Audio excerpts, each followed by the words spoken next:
সেনাপতি, এই রাজদ্রোহী কুলোটাদের গায়ের সবার সামনে বিবস্ত্র করে জ্বলন্ত অগ্নিকুণ্ডে নিক্ষেপ করো। সবাইকে দেখতে দাও আমার বিরুদ্ধে গেলে তাদের পরিণতি কতটা ভয়াবহ হতে পারে। আর আর এদের নেতৃত্ব দানকারী ওই রূপসীকে নিয়ে যাও আমার শয়ন কক্ষে।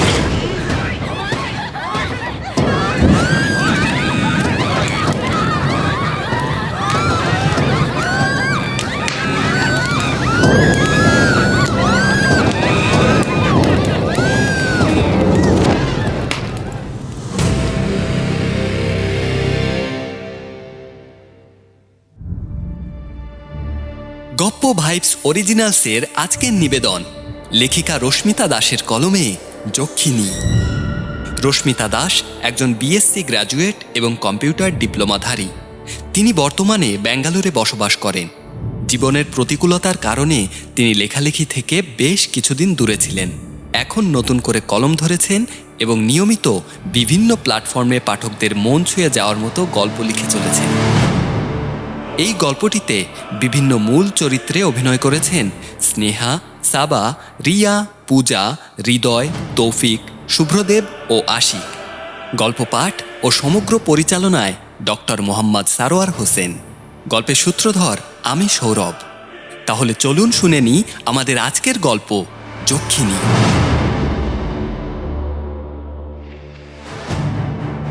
আজকের গল্পটি সম্পূর্ণরূপে প্রাপ্তবয়স্ক ও প্রাপ্তবয়স্কদের জন্য।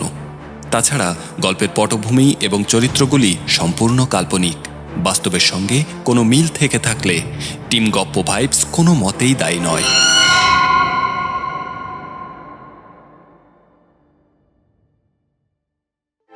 গপ্প ভাইবস অডিও ড্রামা, গপ্পে জাগুক অনুভব।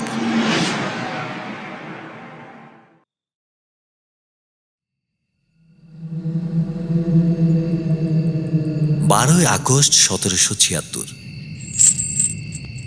অপূর্ব জ্যোৎস্নাময় এই রাতে কেরালার ত্রিবাঙ্কুর রাজপ্রাসাদের অন্তর্ভুক্ত এই ঘরখানি শুধু শয়ন আর বিলাস ব্যাসনের জন্য যেভাবে সজ্জিত করা, তা দেখলে যে কোনো মধ্যবিত্ত মানুষেরই রাতের ঘুম উড়ে যেতে বাধ্য।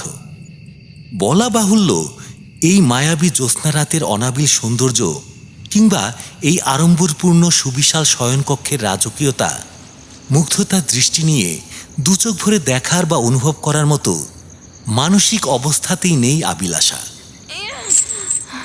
ওর হাত পা শিকল দিয়ে বাঁধা। ত্রিভান্দ্রাম বার্মার শয্যায় আজ ও বন্দিনী। শয্যায় বসে আবিলাসা এখন ক্রোধে ফুঁসছে।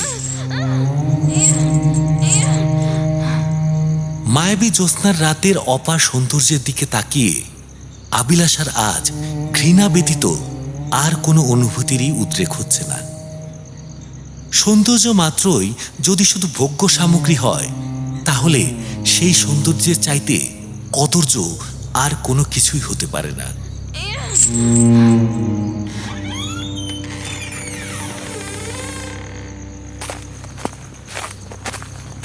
হঠাৎ এক দাসী ঘরে এলো হাতে করে একখানি থালা নিয়ে।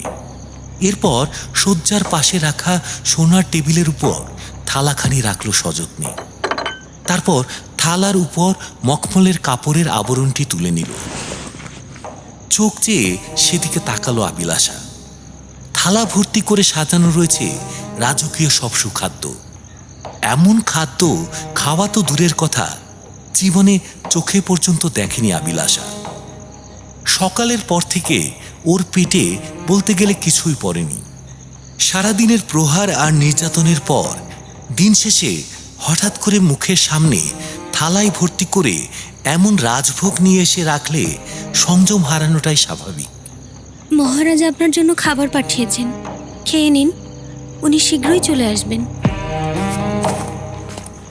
দাসী থালাটা টেবিলের উপর রেখে দিয়ে কক্ষ থেকে বেরিয়ে গেল। আবিলাসা কিছুক্ষণ এক দৃষ্টে চেয়ে রইল থালার উপর। তারপর মনে পড়ে গেল কিছুক্ষণ আগে ঘটে যাওয়া ঘৃণ্য এবং অমানবিক লাঞ্ছনার নির্মম চিত্রগুলি। নিচু জাতের মেয়েদের আবার মুখ ঢাকার তাকে আর তার সঙ্গিনীদের বুকের কাপড় টেনে ছিঁড়ে নিয়েছিল এই রাজপ্রাসাদের ভেতরে উপস্থিত রাজকর্মচারীরা। কিভাবে তারা ভরা সভার ভেতরে সম্পূর্ণরূপে বিবস্ত্র করেছিল তাকে ও তার প্রতিবাদী সঙ্গিনীদের। কিভাবে অট্টহাসি আর করতালিতে ফেটে পড়ে গমগম করে উঠেছিল গোটা রাজসভা। এতক্ষণে নিশ্চয়ই রাজ আদেশে ও সঙ্গিনীদের গোটা গ্রামের মাঝে সজ্জিত চিতায় বিবস্ত্র অবস্থায় আগুনের লেলিহান শিখায় নিক্ষেপ করা হয়েছে। তারা একজনও এখন আর বেঁচে নেই। ওদের নিপীড়িত লাঞ্ছিত শরীর এতক্ষণে নিশ্চয়ই মাটির সঙ্গে ছাই হয়ে মিশে গিয়েছে। এই চিন্তা করে আবিলাসার চোখ দুটো ক্রোধে রক্তবর্ণ হয়ে উঠল।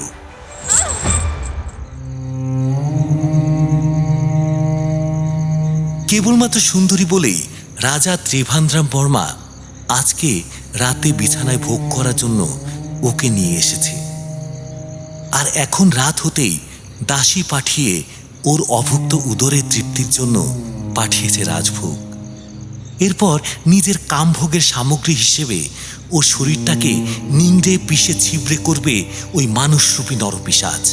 রাগে ঘৃণায় দু চোখে যেন অন্ধকার দেখতে শুরু করলো আবিলাসা। খাবার শুদ্ধ থালাখানি সশব্দে ছুঁড়ে ফেলে দিল মেঝেতে। ঠিক এই সময়ে রাজা ত্রিভান্দ্রাম প্রবেশ করলেন কক্ষে।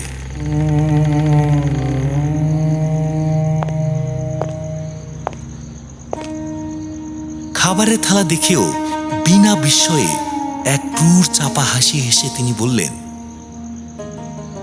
তোমার মতো সুন্দরী রূপসীরা তো রাগ মানায় না। আচ্ছা ঠিক আছে, এই খাবার পছন্দ হয়নি? বেশ, কাল তোমার জন্য আরো ভালো খাবারের ব্যবস্থা করব। আর তো মাত্র 7টা দিন তোমার আয়ু। শুধু রূপসী বলে তোমার শাস্তিটা আমি 7-7টা দিন পিছিয়ে দিলাম। এই কটা দিন রানীর মতো থাকো আমার বিছানায়, খাও, ছড়াও, ফেলো, ভাঙো। আমি কিচ্ছু বলবো না। শুধু তোমার ওই কোমল দেহের স্পর্শ আমায় উপভোগ করতে দাও।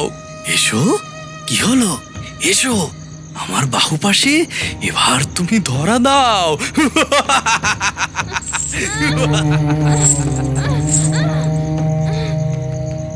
এই বলে তিনি আবিলাসার দিকে এক পা করে এগোতে থাকলেন। দু চোখে তার ঝরে ঝরে পড়ছে কামার্ত ক্ষুধার লালা। শিকারী কুকুরের মতো দৃষ্টি দিয়ে আবিলাসা সর্বাঙ্গ যার পর্নায় কদর্যতার সাথে চাটতে চাটতে ত্রিভান্দ্রাম এগিয়ে আসছে ওর দিকে। শিকলে বাঁধা আবিলাসা ছটফট করছে, দাঁতে দাঁত ঘষে ও মনে মনে একটাই কথা ভাবছে, যেমন করেই হোক রাজা ত্রিভান্দ্রামকে আটকাতেই হবে। ক্ষণিকের বিবেচনায় কোনো এক নিগূঢ় উদ্দেশ্যে আবিলাসা চোখে মুখে ফুটিয়ে তুলল মহুয়ার নেশায় আচ্ছাদিত কামুক আবেদন। দুহাত বাড়িয়ে ধরল সে, সুমিষ্ট স্বরে প্রেয়সীর ন্যায় বলে উঠল, হে প্রিয়, না হয় তোমার ভোগের বস্তু হিসেবেই হোক, তোমার এ কক্ষে, এ শয্যায়, এ জীবনে ঠাঁই তো পেলাম। মুহূর্তের মধ্যে নিজের দুচোখ ভরিয়ে ফেলল মিথ্যা অশ্রুতে। যেন হঠাৎ ত্রিভান্দ্রামকে দেখা মাত্রই ওর মন ফিরে গিয়েছে বছর 12 পূর্বের প্রণয়কালে। বর্তমানের সাথে সবকিছুকে এক করে দেখতে শুরু করে দিয়েছে ফের। ত্রিভান্দ্রাম দেখলেন বোকা মেয়েটার দু চোখে ফের চকচক করে উঠেছে নিভে যাওয়া পুরনো স্বপ্নগুলো। মনে মনে একচোট হেসেই নিলেন রাজা ত্রিভান্দ্রাম। 12 বছর আগের যে ত্রিভান্দ্রামের ভালোবাসায় অন্ধ ছিল এই মেয়েটা, সেই 15 বছরের কিশোরটির কোনো অস্তিত্বই যে আজ নেই আজকে ত্রিভান্দ্রামের মধ্যে, সেটা এখনো বোঝার বাকি আছে তার। 12 বছর পূর্বে যেখানে দুজনে মিলে একটা আহত পায়রাকে শুশ্রূষা করে তাকে উড়িয়ে দিত আকাশে, সেই ত্রিভান্দ্রাম আজ নিজের হাতে ঠান্ডা মাথায় নরহত্যা করে। নারীকে মনে করে শুধুই ভোগ বস্তু। কাজেই আবিলাসা যদি ক্ষণিকের দুর্বলতায় মনে করে থাকে বহুদিন পরে ওকে সামনে দেখে ত্রিভান্দ্রামের মন দুর্বল হয়ে পড়েছে, তা সেটা হবে ওর চরম মূর্খামি।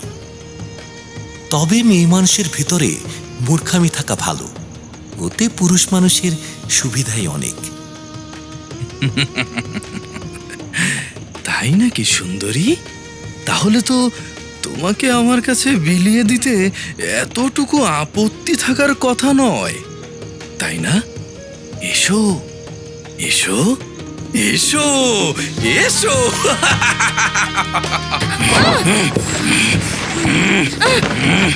বলেই আর বিন্দুমাত্র কাল বিলম্ব না করে আবিলাসার প্রায় উলঙ্গ, অভুক্ত, অনাহারী দুর্বল শরীরের উপর উন্মত্ত নেকড়ের মতো ঝাঁপিয়ে পড়লেন ত্রিভান্দ্রাম।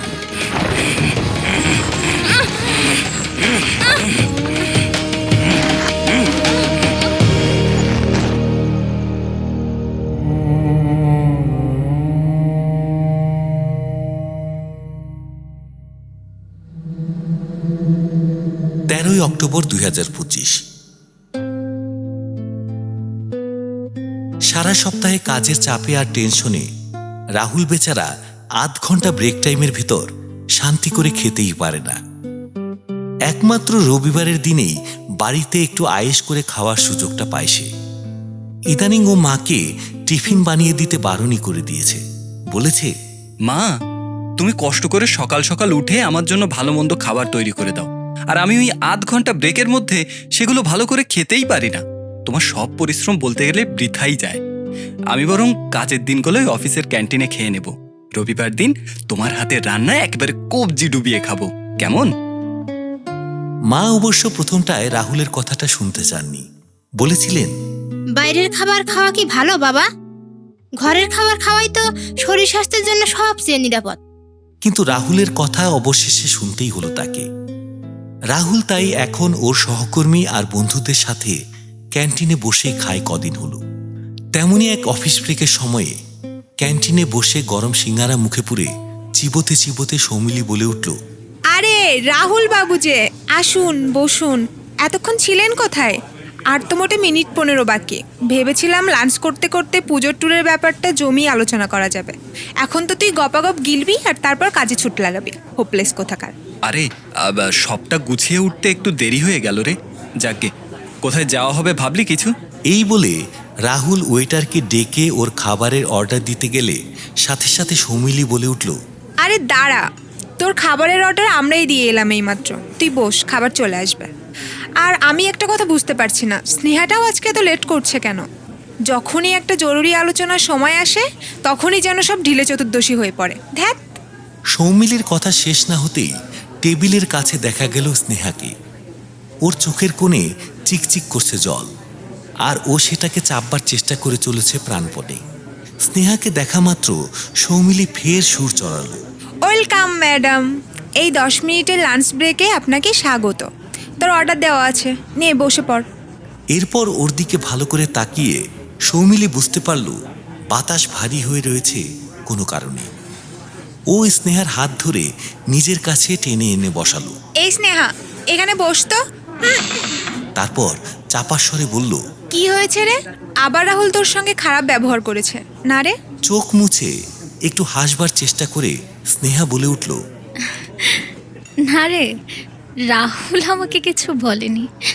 চিন্তান্বিত কণ্ঠে সৌমিলি জিজ্ঞাসা করল, তবে ও কিছু না, ছাড় তো। কি অর্ডার দিয়েছিস রে? সৌমিলি বুঝতে পারল স্নেহা ফের কিছু চাপা দেওয়ার চেষ্টা করে চলেছে প্রাণপণে। আহা, আরে তোকেও বলিহারি যাই রাহুল, কেন যে মেয়েটাকে শুধু শুধু কাদাস বুঝে পায় না। ইতিমধ্যে রাহুল আর স্নেহার জন্য অর্ডার করা খাবারগুলো চলে এলো একে একে।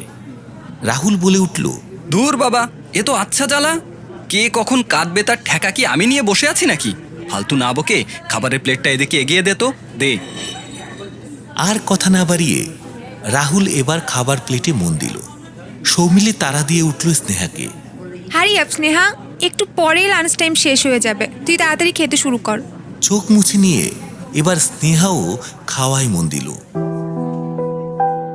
বাসন্তী পোলাও, মটন কষা আর পায়েসের বাটি দিয়ে সাজানো যে টিফিন বক্সটা ও এনেছিল ব্যাগে করে, ওটা সেভাবেই ওর ব্যাগের ভেতরে রয়ে গেল অনাদরে। রাহুল এখন বাইরের খাবার খাচ্ছে প্রতিদিন। এটা দেখে স্নেহার মনে হয়েছিল নিজের রান্না করা খাবার রাহুলকে একদিন লাঞ্চ টাইমে নিজের হাতে বেড়ে খাওয়াবে। সেই মতো ভোর রাতে উঠে বাবা মাকে লুকিয়ে কষ্ট করে রান্নাবান্না করে টিফিন বক্সে পুরে এনেছিল মেয়েটা। কিন্তু তার বদলে ওর কপালে জুটল অপমান। স্নেহা যে ওর প্রতি দুর্বল এটা ভালোভাবেই বুঝতে পারে রাহুল, আর এই ব্যাপারটা একেবারেই পছন্দ নয় ওর। ব্যক্তিগতভাবে রাহুল মনে করে স্নেহার চাইতে অনেক গর্জিয়াস আর গ্ল্যামারাস মেয়ে ও ডিজার্ভ করে, আর স্নেহাও যে সেটা বুঝতে পারে না এমনটা নয়। কিন্তু ও মনে করে একদিন ওর গভীর ভালোবাসার টানেই রাহুল নিজেকে ধরা দেবে ওর কাছে। আজ অফিসে ঢোকার সময় থেকে শুরু করে লাঞ্চ টাইম আসার আগে পর্যন্ত ওর বুকের ভেতরে যেন সহস্র হরিণ ছুটে চলেছিল ক্রমাগত। দুরু দুরু বক্ষে নিজের হাতে রান্না করা খাবার ভর্তি টিফিন বক্সটা নিয়ে যখন ছুটে গিয়েছিল রাহুলের কাছে, তখনও ভাবতেই পারেনি রাহুল সবার সামনে ওরকম বিচ্ছিরিভাবে অপমান করে ওকে দূর দূর করে তাড়িয়ে দেবে। এসব কি স্নেহা? সবার সামনে তোমার এই আলগা পিরিত না দেখালেই নয়। আচ্ছা, তুমি এত নির্লজ্জ কেন? বেহায়া মেয়ে, এসব তুমি নিজে গেলো। দূর হয়ে যাও আমার চোখের সামনে থেকে, যাও। সুমিষ্ট প্রেম আর ভালোবাসা মিশিয়ে যে রান্নাটা ও করে এনেছিল রাহুলের জন্য, ওটা ব্যাগের ভেতরেই পড়ে থাকলো, যেন ওটা একটা ভীষণ লজ্জার জিনিস, মানুষের সামনে বার করার অযোগ্য কোনো জঞ্জাল। ভিতরে ভিতরে চাপা কষ্টটা কোনো মতে সয়ে নিয়ে তাড়াতাড়ি খাবারটা শেষ করাতেই এখন মনোযোগ দিল স্নেহা।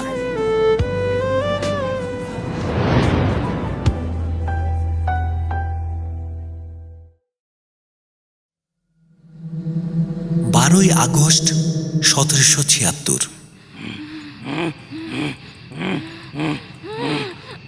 আবিলাসার শরীরের সঙ্গে ঘনিষ্ঠ হওয়ার পর রাজা ত্রিভান্দ্রাম ক্রমশ বুঝতে শুরু করলেন কোথাও একটা অসঙ্গতি রয়েছে। দীর্ঘ বছরের বিরহের পর অকস্মাৎ মিলনের প্রহর এসেছে বুঝে যে আকুতি এইমাত্র ছড়িয়ে পড়েছিল আবিলাসার সমস্ত চোখে মুখে, তাতে কোথাও না কোথাও যেন একটা ভয়ঙ্কর প্রতারণা লুকিয়ে আছে। নিজের অজান্তে রাজা ত্রিভান্দ্রামের ষষ্ঠ ইন্দ্রিয় যেন ফিসফিস করে তার কানে কানে শোনাতে থাকলো এক ভয়াল সাবধানবাণী। ধর্ষণ কামে চুর রাজা ত্রিভান্দ্রাম আর তার পেশিবহুল শরীরের তলায় নিষ্পেষিত আবিলাসার ভেতরে যেন চলছিল কোনো এক অদৃশ্য ষড়যন্ত্রের গুপ্ত খেলা। পাপসের ন্যায় নিষ্পেষিত আবিলাসার ভিতরকার সমস্ত ক্রোধ আর প্রতিশোধ স্পৃহা যেন বিষধর সাপের মতো ফুঁসছে। ওর পা বেয়ে গড়াতে শুরু করেছে ছিন্ন জনিদেশ থেকে নির্গত রক্তের ধারা। ত্রিভান্দ্রাম একেবারে মত্ত হয়ে রয়েছেন। উন্মত্ত খ্যাপা ঘোড়ার মতোই টকবক করে উঠছেন তিনি আবিলাসার নিটোল শরীরের উপরে। উন্মত্ত রাজার কাছে নিজের যন্ত্রণা ক্লিষ্ট শরীরখানি আরো যেন খানিকটা পেতে দিল আবিলাসা। রাজা যে পুরোপুরি মগ্ন হয়ে রয়েছেন এ বিষয়ে পুরোপুরি নিশ্চিত হল সে। এরপর রাজার অলক্ষ্যে আস্তে আস্তে হাত বাড়ালো শয্যার পাশেই রাখা টেবিলের দিকে, যেখানে একটা ফল ভর্তি পাত্রে রাখা রয়েছে বিরাট এক ফল কাটার ছুরি। আবিলাসা অত্যন্ত সুকৌশলে রাজার অজান্তে অলক্ষ্যে আস্তে আস্তে হাত বাড়ালো ওই ছুরির দিকে।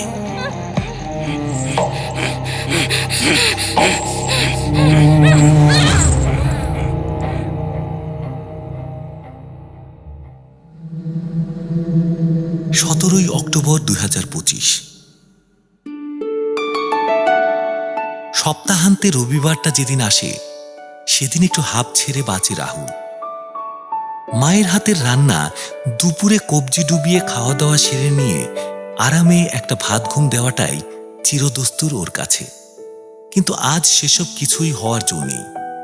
সৌমিলি, আয়ান আর স্নেহা এরা সবাই মিলে মনস্থির করেছে পুজোর ছুটিতে কোথায় যাওয়া হবে তার প্ল্যান পরিকল্পনা আজকেই কোথাও সেরে নেবে। একটা রেস্টুরেন্টের 4টে সিটের টেবিলও বুক করে নিয়েছে আয়ান। রাহুলকে সকাল সকালই ফোন করে সৌমিলি সবটা জানিয়ে তারপর বলল, এই যে রাজপুত্তর, শুনছিস? আজ কিন্তু একদম সময় মতো চলে আসবি, বুঝলি? আয়ন সব ব্যবস্থা করে রেখেছে। তোর একার জন্য আজ অন্তত সবাইকে বসিয়ে রাখিস না। ছাড়ছি। কি আর করা, অনিচ্ছা থাকা সত্ত্বেও রাহুল দুপুর নাগাদ রেডি হয়ে বেরিয়ে পড়ল।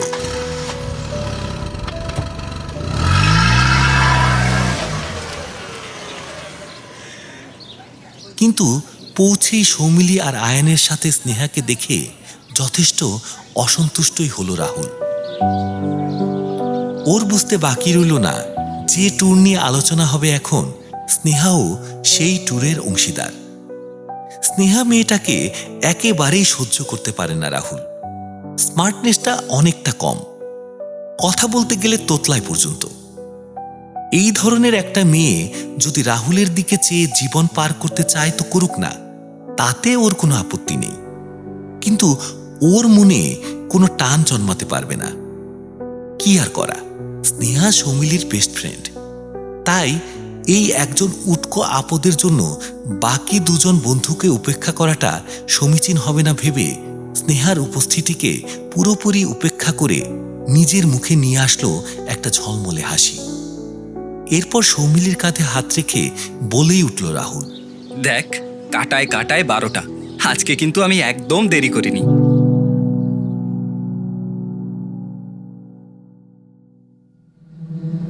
12ই আগস্ট 1776।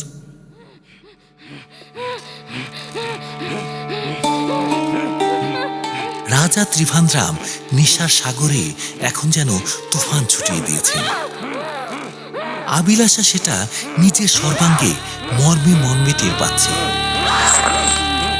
সে বুঝল এই সুযোগ, এই সেই মুহূর্ত যখন রাজা ত্রিভান্দ্রাম ওর সামনে সম্পূর্ণরূপে দুর্বল।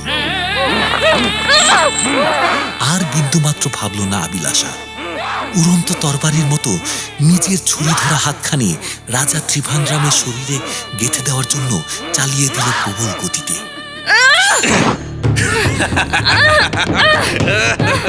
কিন্তু হায়, রাজা ত্রিভান্দ্রাম কামে দুর্বল, নেশাতুর উন্মত্ততার ভেতরেও যে শিকারীর দৃষ্টি নিয়ে ক্রমাগত নিরীক্ষণ করে চলেছেন চতুর্দিকে, সেটা যখন আবিলাসা বুঝল, তখন ওর ছুরি ধরা ডান হাতখানি পুরোপুরি রাজা ত্রিভান্দ্রামের কবজায় চলে এসেছে।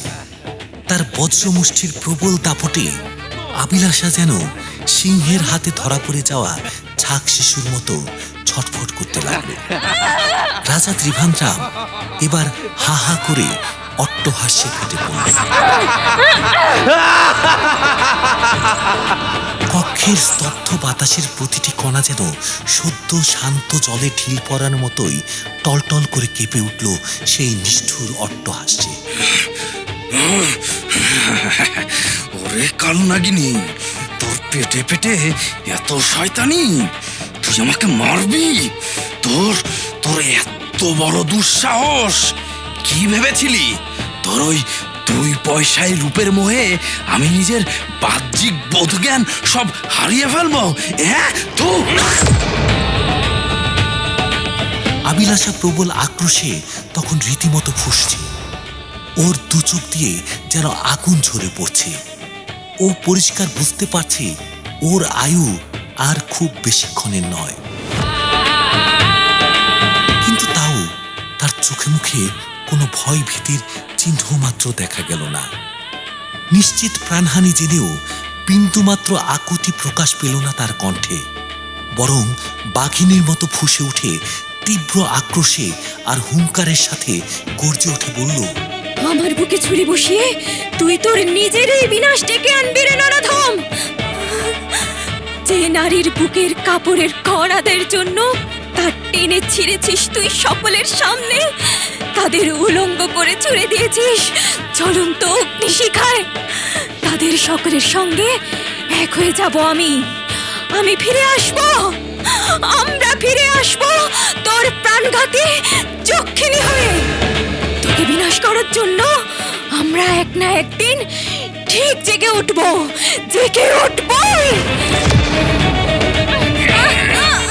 আবিলাসার হুঙ্কার শেষ হতে না হতেই প্রবল অট্টহাস্যের সঙ্গে রাজা ত্রিভান্দ্রাম তীব্র গতিতে ছুরি চালিয়ে দিলেন আবিলাসার বুকে। সঙ্গে সঙ্গে তাজা রক্তের লালে স্নাত হয়ে উঠল এতক্ষণের পাপে জর্জরিত রাজসজ্জাখানি।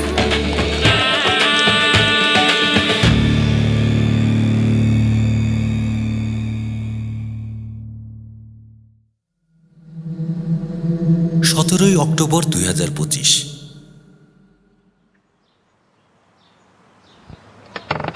আয় বস। চেয়ার টেনে বলল সৌমিলি। রাহুল স্নেহাকে পাত্তা না দিয়ে সৌমিলি আর আয়নের সঙ্গে আলোচনায় মেতে উঠল। লাঞ্চের আইটেমগুলো এক এক করে সব চলে এলো।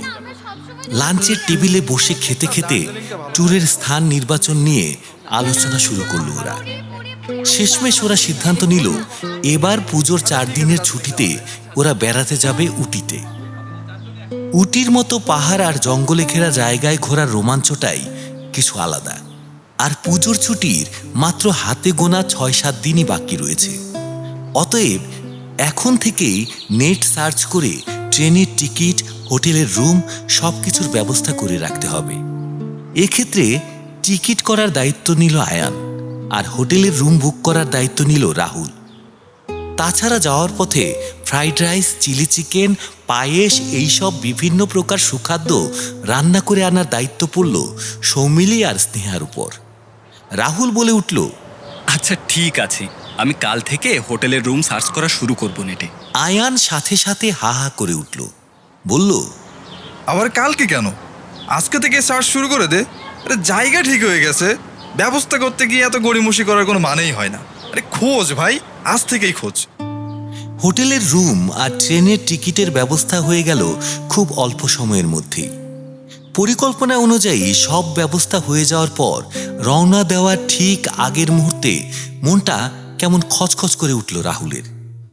আয়ান, সৌমিলি দুজনেই স্নেহার সঙ্গে যথেষ্ট কমফোর্টেবল। রাহুলের অস্বস্তিটা ওদের কাছে ধোপেই টিকবে না, কিন্তু এটা সে খুব ভালো করেই জানে এই ট্রিপটাকে অবশ্যই স্নেহা নিজের জন্য একটা বড় সুযোগ হিসেবে কাজে লাগাবে। ট্রিপের পুরো সময়টাই হয়তো রাহুলকে নিজের বাগে আনবার চেষ্টা করে যাবে মেয়েটা।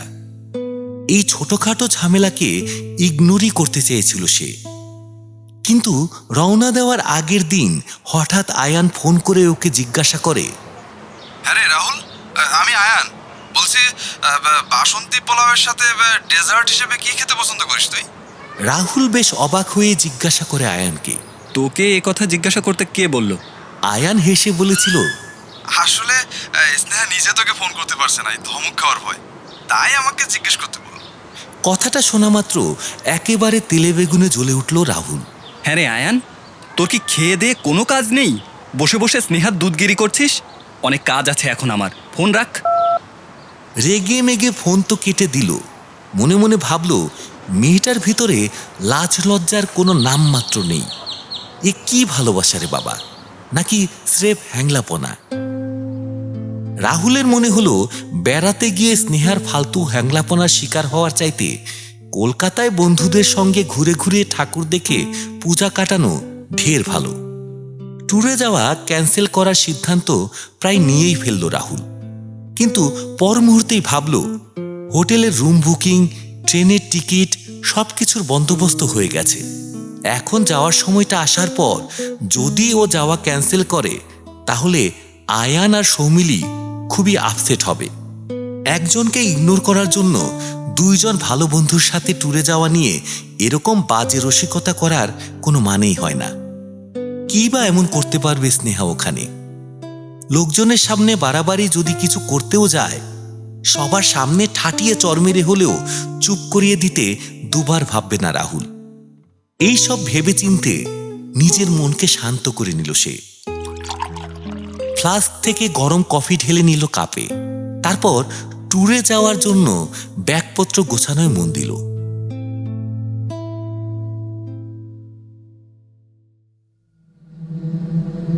13ই আগস্ট 1776।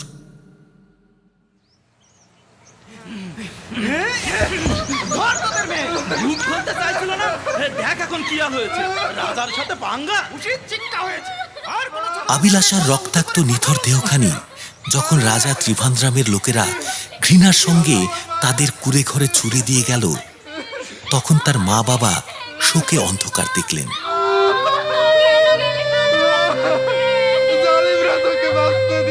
ত্রিবাঙ্কুর কুখ্যাত স্তনকর প্রথার বলি ছিলেন আবিলাসার মতো আরো অনেক নিম্নবর্গের অর্থনৈতিকভাবে দুর্বল নারী।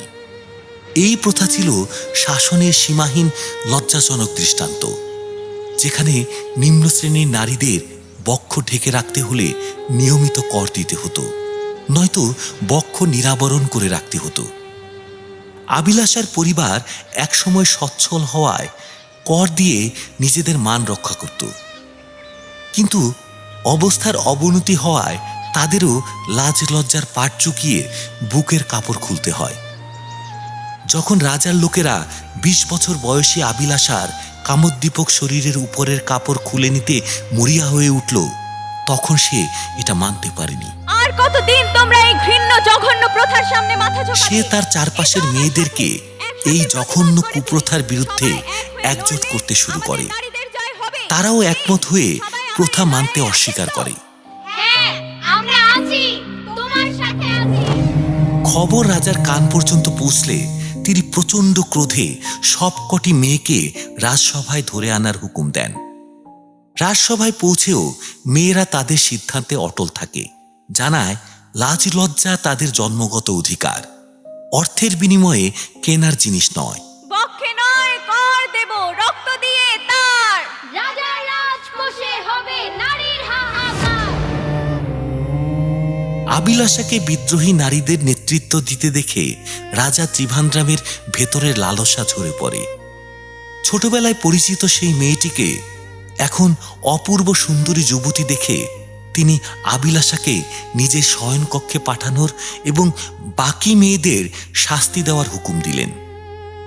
বাকি মেয়েদের গ্রামের মাঝখানে জনসমক্ষে সম্পূর্ণ বিবস্ত্র করে দড়ি দিয়ে বেঁধে তারপর ঢোল পিটিয়ে সবার সামনে জ্বলন্ত চিতায় জীবন্ত নিক্ষেপ করার নির্দেশ দেন। সেনাপতি, এই রাজদ্রোহী কুলোটাদের গায়ের সবার সামনে বিবস্ত্র করে জ্বলন্ত অগ্নিকুণ্ডে নিক্ষেপ করো। সবাইকে দেখতে দাও আমার বিরুদ্ধে গেলে তাদের পরিণতি কতটা ভয়াবহ হতে পারে। আর এদের নেতৃত্ব দানকারী ওই রূপসীকে নিয়ে যাও আমার শয়ন কক্ষে।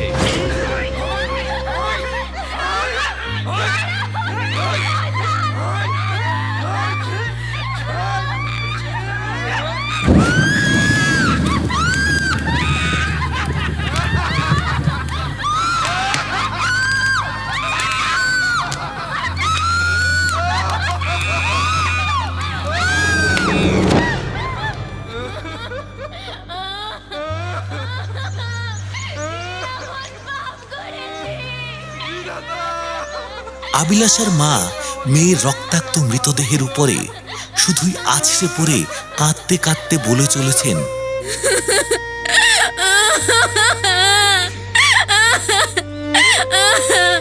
কতবার তোকে বলেছিলাম এই নিয়মের প্রতিবাদ করে কোনো লাভ নেই। পরিস্থিতির চাপে পড়ার পরে আমি খুলিনি বুকের কাপড়।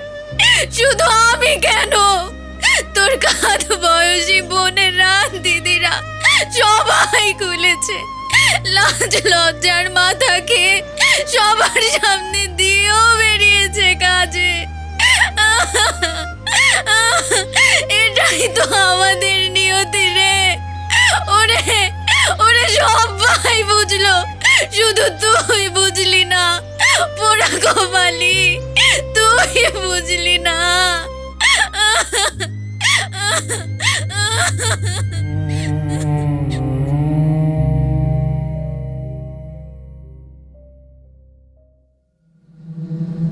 ছাব্বিশে অক্টোবর 2025।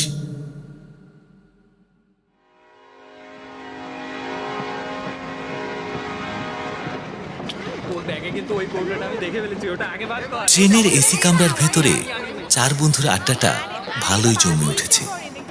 স্নেহা আর সৌমিলি ঝুলি থেকে বেড়াল বার করার মতোই এক এক করে বার করতে থাকলো ঘর থেকে যত্ন সহকারে রান্না করে আনা সুখাদ্যে পরিপূর্ণ হটপট আর টিফিন বাক্সগুলো। আয়ান বলে উঠল, এই জন্যই মেয়েদের তুলনা নেই, বুঝলি রাহুল? দেখ, আমরাও অফিসে কাজ করি, ওরাও সেম কাজ করে, প্রেশারে থাকে, অথচ ঘরে গেলে আমরা ছেলেরা হয়ে পড়ি কুড়ের বাচ্চা। এক গ্লাস জল গড়িয়ে খেতেও মা বোনকে ডাকে। সেখানে দেখ এরা কি সুন্দর সুন্দর সব রান্না করে এনেছে। ইস, আমার তো আর তরস হইছে না। আরে দে ওই বক্সটা দে। এই বলে স্নেহার হাত থেকে মিষ্টির রস গড়াতে থাকা টিফিন বক্সটা থেকে একখানা ছানার সন্দেশ গপ করে মুখে পুরে দিল।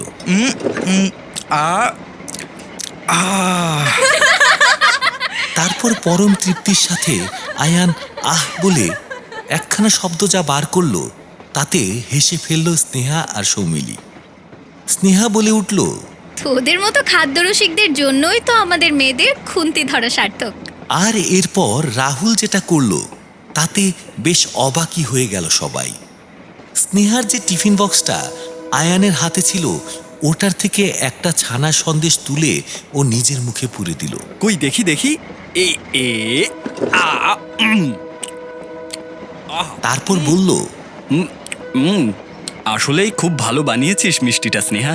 আর এই সৌমিলি, তোর ভান্ডারে কি কি আছে বার কর। এটা দেখে একটু চমকে উঠলেও এরপর সৌমিলি আর আয়ান বেশ খানিকটা নিশ্চিন্তই হলো। সন্দেশটা খেতে খেতে রাহুল বলল, তা রান্নাটা যে শুধুমাত্র মেয়েদেরই কাজ, এটা কোন আহাম্মক বলেছে রে তোদের? বলে রাহুল সবাইকে চমকে দিয়ে নিজের ব্যাগ থেকে বার করে একখানি মাঝারি সাইজের টিফিন বক্স খুলে ধরল বাকিদের সামনে। এই যে, এই দেখ। এ দেখে তো সবার চক্ষু চরক গাছ। কাজু কিশমিশ দেওয়া সুগন্ধি গাজরের হালুয়াটা এক চামচ টেস্ট করে তো চোখ বুজে সৌমিলি বলে উঠল, অসাধারণ। কই, আমাকে দে, এদিকে দে। তোরে গুণটার কথা তো আগে জানা ছিল না আমাদের। খাসা বানিয়েছিস কিন্তু ভাই। গাজরের হালুয়া অনেকটা মুখে পুরে মুগ্ধ গলায় বলে উঠল আয়ান। তারপর রাহুলের পিঠটা চাপড়ে দিয়ে বলল, আহা, কই বাত নেই। এতদিন জানতাম না, এখন জেনে গেছি। এবার থেকে কিন্তু মাঝে মধ্যে আমাদের বায়না আসতে থাকবে। কিরে, কি বলিস সৌমিলি? অবশ্যই। জো হুকুম জাহাপনা, আপনাদের সবার জন্য আমার হেসেল সদা সর্বদা অন। সবাই হো হো করে হেসে উঠল। তারপর একে একে বাসন্তী পোলাও, চিলি চিকেন বার করলো স্নেহা আর সৌমিলি। বার করলো ডালের কচুরি আর কাশ্মীরি আলুর দম, সাথে ছানার সন্দেশ আর রাহুলের আনা গাজরের হালুয়া। খাওয়া দাওয়ার সাথে জমাটি আড্ডা একেবারে জমে উঠল।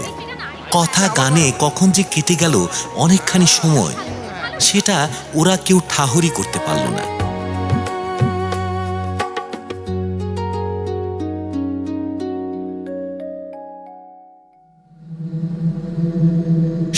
অক্টোবর 2025।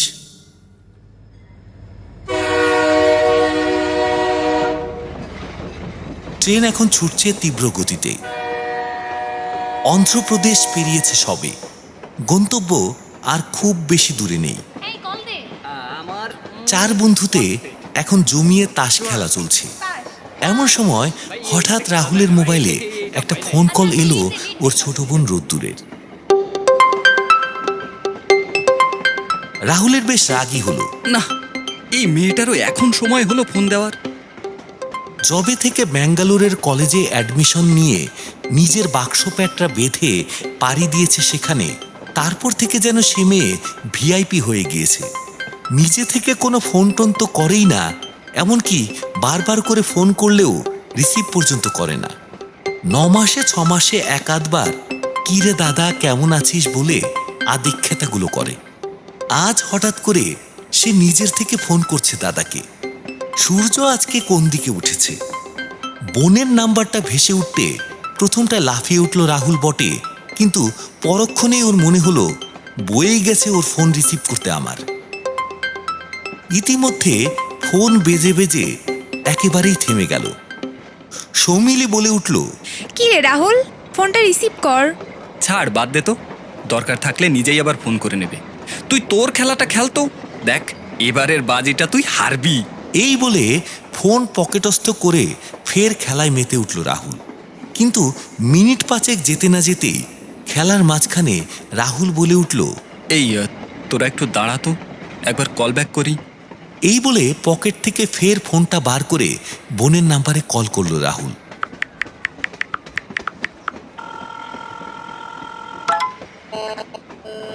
ফোন বাজার প্রায় সাথে সাথেই ফোন রিসিভ করে নিল রোদ্দুর।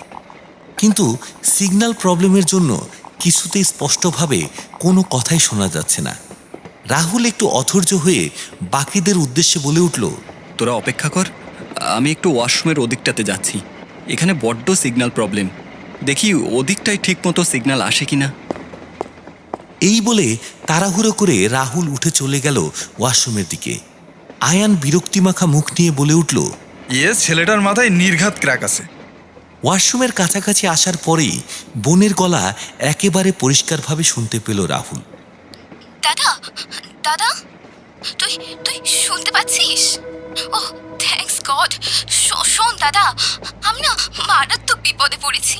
তুই প্লিজ আমাকে বাঁচা, খুব ইমার্জেন্সি রে। আমি আমি পারছি না। কেন রে, কি হয়েছে তোর? তুই তুই এখন কোথায়? দাদা, মুখ বাঁধা কয়েকটা গুন্ডা লোক হঠাৎ আমাকে নির্জন রাস্তায় একা পেয়ে মুখ চাপা দিয়ে আমাকে অজ্ঞান করে নিজেদের গাড়িতে তুলে এনে এখানে একটা অন্ধকার ঘরে আটকে রেখেছে। দাদা, দাদা, ওরা কারা, কেন আমাকে এভাবে ধরে আনলো? বিশ্বাস কর, আমি কিচ্ছু জানি না। জল বা খাবার কিচ্ছু খেতে দিচ্ছে না। আর কতদিন যে এভাবে ফেলে রাখবে বুঝতে পারছি না। আমি আর কোনোদিন জীবিত অবস্থায় ফিরতে পারবো কিনা তাও জানি না। দাদা, তুই প্লিজ আমাকে বাঁচা। তোর মনে আছে দাদা, ফোনটা একটু খারাপ ছিল বলে দোকানে দিয়েছিলাম, কিন্তু সিমটা আমি পকেটে রেখে দিয়েছিলাম। একটু আগে বাথরুমে যেতে চাইলে ওদের একজন আমার বাঁধন খুলে দিয়েছিল। সেই সময়ে ওই গুন্ডাটার ডাক পড়লো পাশের ঘরে। আমি সেটুকু ফাঁক পেয়ে বাথরুম সেরে বেরিয়ে মরিয়া হয়ে পাশে রাখা একটা কাঠের আলমারি থেকে খুঁজতে খুঁজতে একটা পুরনো সিম ছাড়া ফোন পেয়ে যাই। সাথে সাথে সেটা আমার পকেটে পুরে ফেলি। হাতের বাঁধন আবার পরানোর আগে তাড়াতাড়ি নিজের সিমটা ওতে ভরে নিয়েছি। আর সুযোগ পেয়ে লুকিয়ে তোকে ফোন করেছি। দাদা, এই ফোনটাই এখন আমার শেষ ভরসা। তুই ছাড়া আমার আর কেউ নেই হেল্প করার মতো। প্লিজ দাদা, এই অন্ধকূপ থেকে আমাকে বাঁচানোর একটা রাস্তা বার কর। প্লিজ দাদা, প্লিজ। তুই একদম ঘাবড়াস না বোন, আমি আছি তোর সাথে। ঠিক তোকে বাঁচানোর একটা না একটা ব্যবস্থা করব আমি। আর তোর কাছে যে এখন ফোন আছে, এটা যেন কাকপক্ষীতেও টের না পায়, বুঝলি? খুব সাবধানে ফোনটা সামলে রেখে দে তোর নিজের কাছে। আর সময় সুযোগ বুঝে ফোন বা মেসেজ করে আমায় ইনফরমেশন দিতে থাকবি, বুঝলি? আচ্ছা ঠিক আছে। শোন দাদা, এদিকে মনে হয় কেউ আসছে রে। আমি ফোন রাখছি। রোদ্দুর, হ্যালো বোন, রোদ্দুর, হ্যালো হ্যালো। ফোন কাটতেই রাহুল পুরোপুরি মাথায় হাত দিয়ে বসে পড়ল। বেড়ানো টেরানো সব চুলোই যাক, সবার আগে রোদ্দুরকে উদ্ধার করার একটা না একটা ব্যবস্থা করতেই হবে যত তাড়াতাড়ি সম্ভব। ঘুরতে যাওয়ার আনন্দ মাথা থেকে ঝেড়ে ফেলে দিয়ে রাহুল সাথে সাথে ডায়াল করলো বাবার নাম্বারে। বাবা পুলিশে চাকরি করতেন, এখন রিটায়ার্ড। এখন মেয়েকে বাঁচাতে বাবার সোর্সটা খুব কাজে লাগবে। কিন্তু না, বাবাকে খবর দেওয়া সম্ভব হলো না, কারণ দুর্ভাগ্যবশত ফের সিগন্যাল প্রবলেম শুরু হয়েছে। রাহুলের মনে হলো মাকে একবার ফোনে ট্রাই করা যাক, কিন্তু হায়, ওর ফোনে সিগন্যালই নেই আর।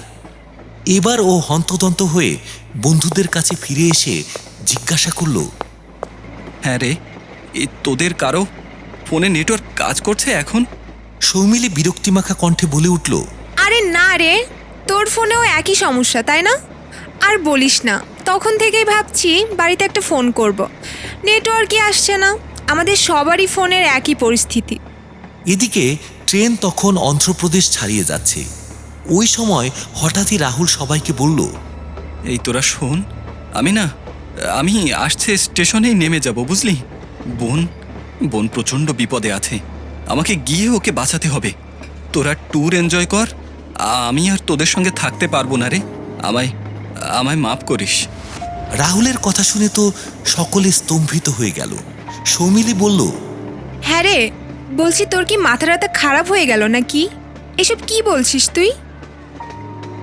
এরই মধ্যে রাহুলের ফোনে সামনের স্টেশনে নেমে সেখান থেকে কোন দিকে যেতে হবে তার পথ নির্দেশ করে একটা মেসেজ আসলো রোদ্দুরের। রাহুল এবার দুশ্চিন্তার সাথে দ্রুত সব খুলে বলতেই সৌমিলির একটা খটকা লাগলো। সে বলল, দেখ ভাই, তোর বোনকে কতগুলো অচেনা লোক হঠাৎ করে কিডন্যাপ করে নিয়ে গিয়ে একটা ঘরে আটকে রেখে দিয়েছে, এটা পর্যন্ত মানা যায়। কিন্তু কিডন্যাপ হয়ে থাকা অবস্থায় আচমকা একটি সিম ছাড়া মোবাইল ফোন হাতে পেয়ে তাতে নিজের সিম পুড়ে তোকে ফোন বা মেসেজ করে সব কিছুর আপডেট দিচ্ছে। এমনকি কোন স্টেশন থেকে নেমে কোন রাস্তা দিয়ে কিভাবে যেতে হবে সেই সমস্ত পথ নির্দেশও তোকে বলে দিচ্ছে। এটা ঠিক আমার হজম হচ্ছে না। আর সবচাইতে আশ্চর্যের বিষয় তুই দেখ, ট্রেনের ভিতরে এখন কারোরই ফোনের কোনো নেটওয়ার্ক নেই, এমনকি তোর ফোনেও নেটওয়ার্কের চিহ্ন মাত্র নেই।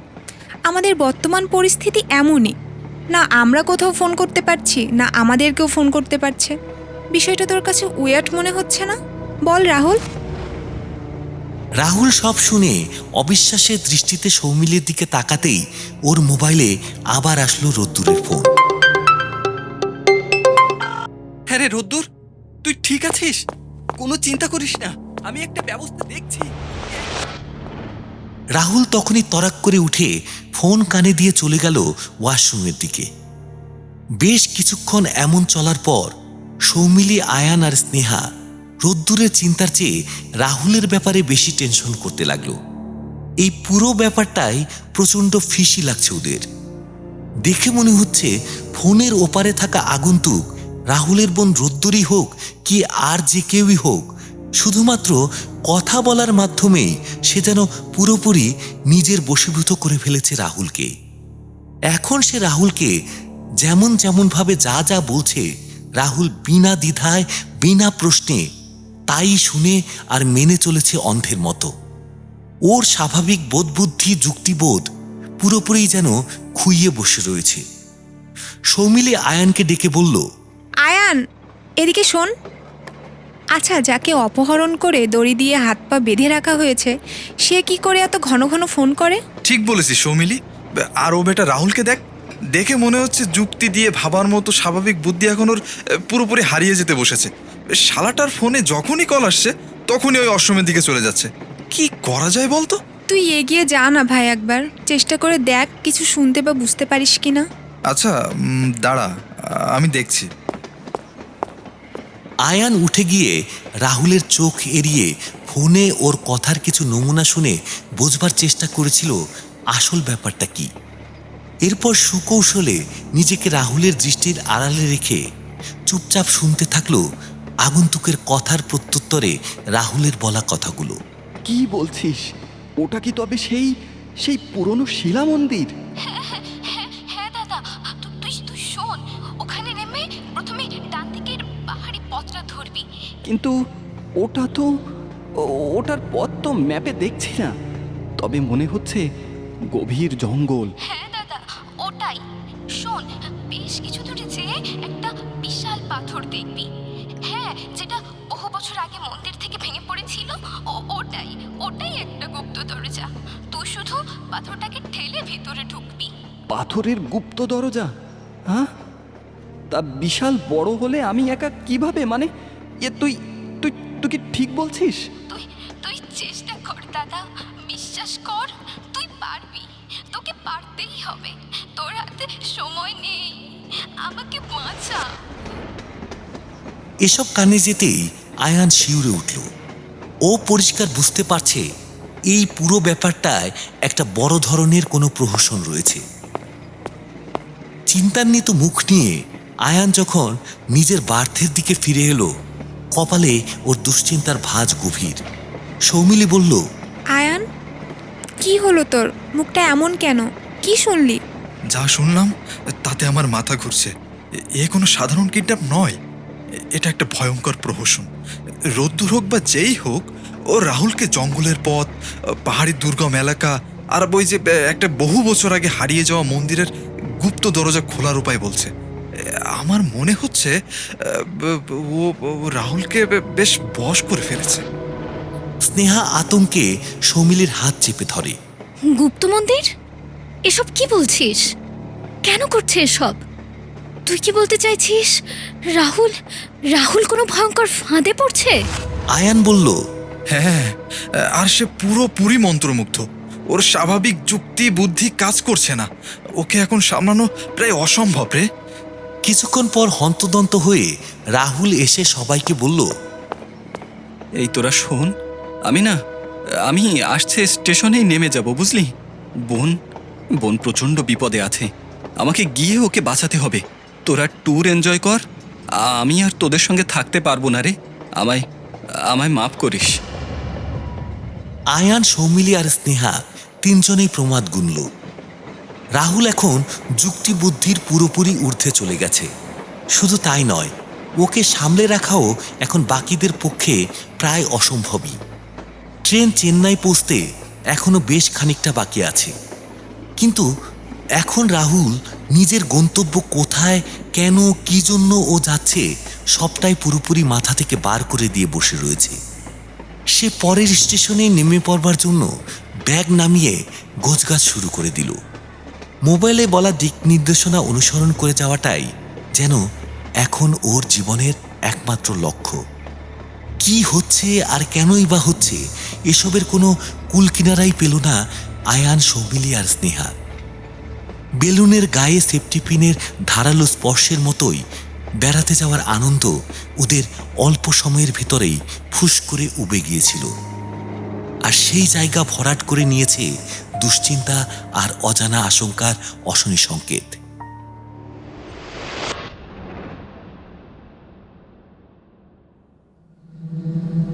চৌঠা নভেম্বর 2025।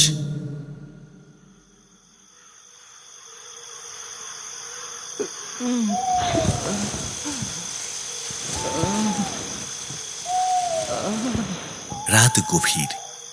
ধীরে ধীরে রাহুলের অক্ষিপল্লব উন্মোচিত হল। চোখ খোলার পর চারপাশের পরিবেশ তার কাছে পরিষ্কার হতে শুরু করল এবং সে বুঝল সে সম্পূর্ণ অপরিচিত এক জায়গায় রয়েছে। চারিদিকে শুধুই ঘন জঙ্গল এবং বন্য জন্তুর ডাক। রুক্ষ পাথুরে পার্বত্য গাত্রে গভীর ঘুমে নিমগ্ন থাকার পর তার যখন ঘুম ভাঙল, সে অচিরেই বুঝল এই স্থান বিষাক্ত পোকামাকড়, সাপ ও হিংস্র জন্তুর আখড়া। তার জন্য একেবারেই অনিরাপদ। ভয়ে আতঙ্কে তার গলা বুঝে এলো। দুই হাত দিয়ে মাথা চেপে ধরে সে আর্তনাদ করল।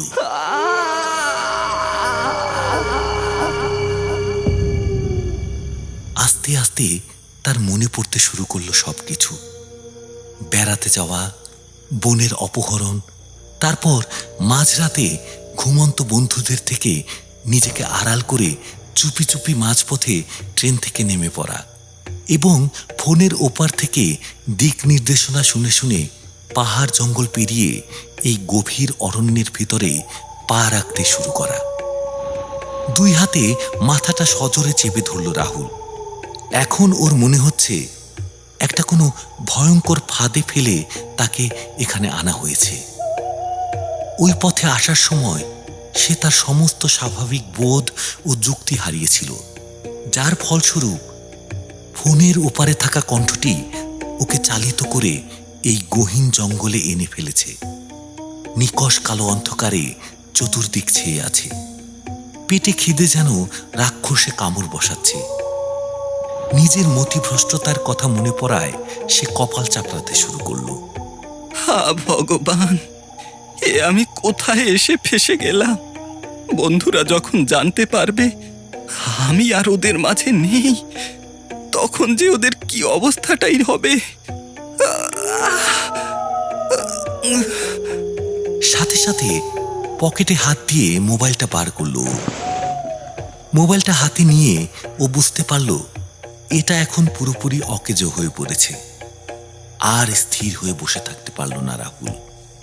গা ঝাড়া দিয়ে উঠে দাঁড়াতে গেল, আর তারপরেই ও বুঝতে পারল ব্যথায় ওর গা হাত পা একেবারে ধরে রয়েছে। এই অসুস্থ শরীর নিয়ে হাঁটাটাও যেন এখন প্রায় অসম্ভব ওর পক্ষে। কিন্তু এক জায়গাতে চুপচাপ বসে থাকতেও আর পারছে না সে। তবে বর্তমান পরিস্থিতির কথা চিন্তা করে মনের ও শরীরের সকল জোর একত্র করে অনেকটা কষ্টে উঠে দাঁড়ালো রাহুল।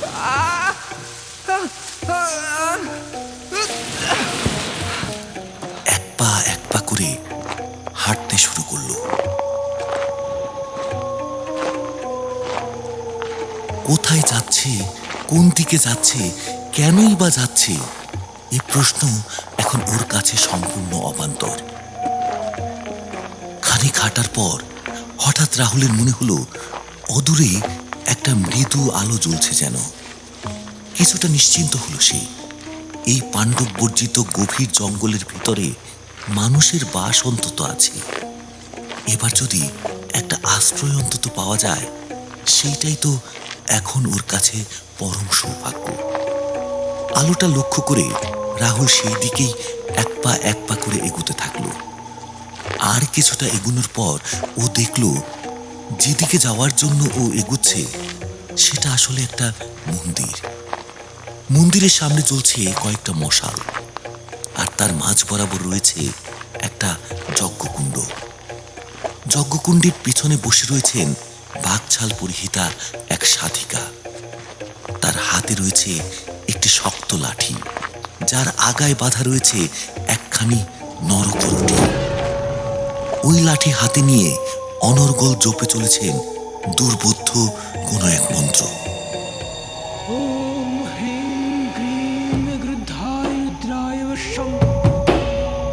ক্রমে রাহুলের মনে হতে লাগলো সাধিকার ওই তেজোদ্দীপ্ত মন্ত্রোচ্চারণে চারপাশের বাতাস যেন কেঁপে উঠছে ক্রমশ। হঠাৎ যেন কেমন মোহাচ্ছন্ন হয়ে উঠল রাহুল। ওর মনের ভেতরটা কেমন যেন উথাল পাথাল করে উঠল। ওর ভেতর হতে কেউ যেন ফিসফিসিয়ে বলে উঠল, যাস না ওখানে, এক পাও এগোবি না, যাস না, ওরে মূর্খ, ওখানে যাস না।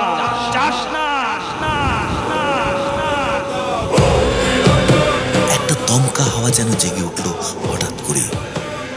সে হাওয়া এতটাই প্রবল যেন আস্ত একজন রক্ত মাংসের মানুষকে টেনে হিচড়ে সামনের দিকে নিয়ে যাওয়ার ক্ষমতা রাখে। ক্রমেই রাহুলের ভিতরে চিন্তা, চেতনা, বুদ্ধি ফের লুপ্ত হতে শুরু করলো। ও মন্ত্রমুগ্ধের মতো হাওয়ার সাথেই এগিয়ে যেতে থাকলো ওই অজ্ঞাত মন্দিরের অভিমুখে।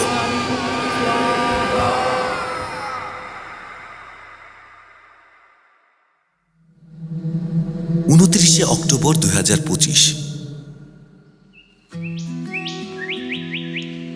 হোটেলের ঘরে পা রাখার পর থেকেই সৌমিলি লক্ষ্য করল স্নেহা কেমন যেন মনমরা, অন্যমনস্ক হয়ে রয়েছে।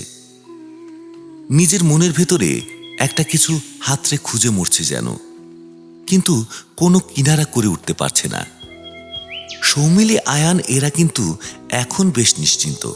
যা হোক, ছেলেটার মাথা থেকে উড়োফোন থেকে ভেসে আসা ওইসব কথাগুলো পুরোপুরি নেমে গেছে অবশেষে।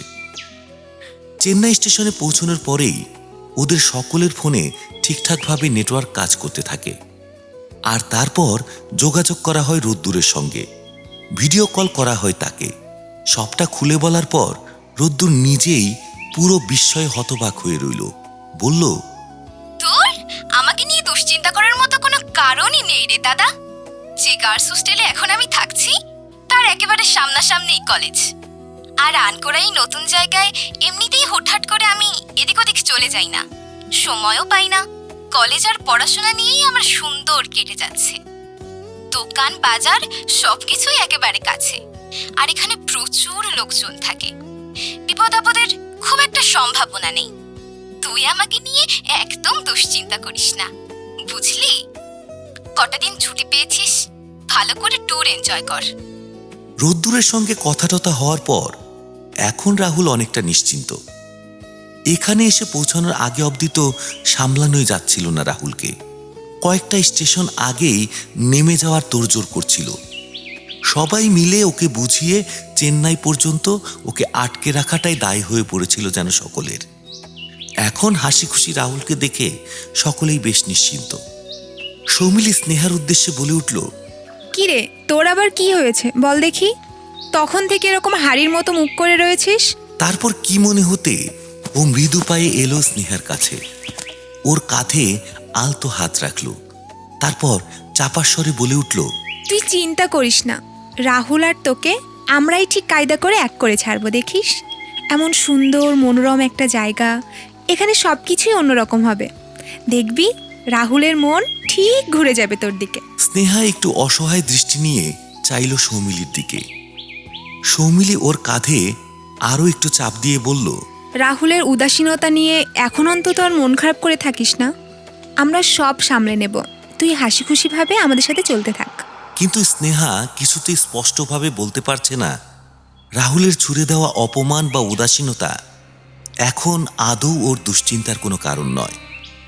বরং এখন যে খটকাটা প্রবলভাবে নাড়া দিয়ে চলেছে স্নেহাকে, সেটা না পারছে কাউকে বলতে, আর না পারছে মনের ভেতর চেপে রাখতে। ওর শুধুই মনে হচ্ছে কোথাও একটা মস্ত বড় ভুল হচ্ছে। রাহুলকে দেখে আর কেউ বুঝুক বা না বুঝুক, ও অনুভব করতে পারছে এই রাহুল আর সেই রাহুল নয় যার সাথে ওরা সকলে কলকাতা থেকে ট্রেনে করে এত দূর এসেছে। সবাই এখন নিজেদের ভিতরে হাসি খুশি প্রাণবন্ত রাহুলকে দেখে বড় নিশ্চিন্ত থাকলেও স্নেহার অন্তরাত্মা যেন বারবার বলে উঠছে রাহুলের মুখোশধারী এই আগন্তুককে ও চেনে না। শুধু ও কেন, এরা কেউই চেনে না, কোনোদিনও দেখেওনি। রাহুল এখন কোথায় আছে, কি অবস্থায় আছে? এখন হয়তো ভয়ঙ্কর কোনো বিপদে রয়েছে। ওকে রক্ষা করা এখন সবার আগে দরকার।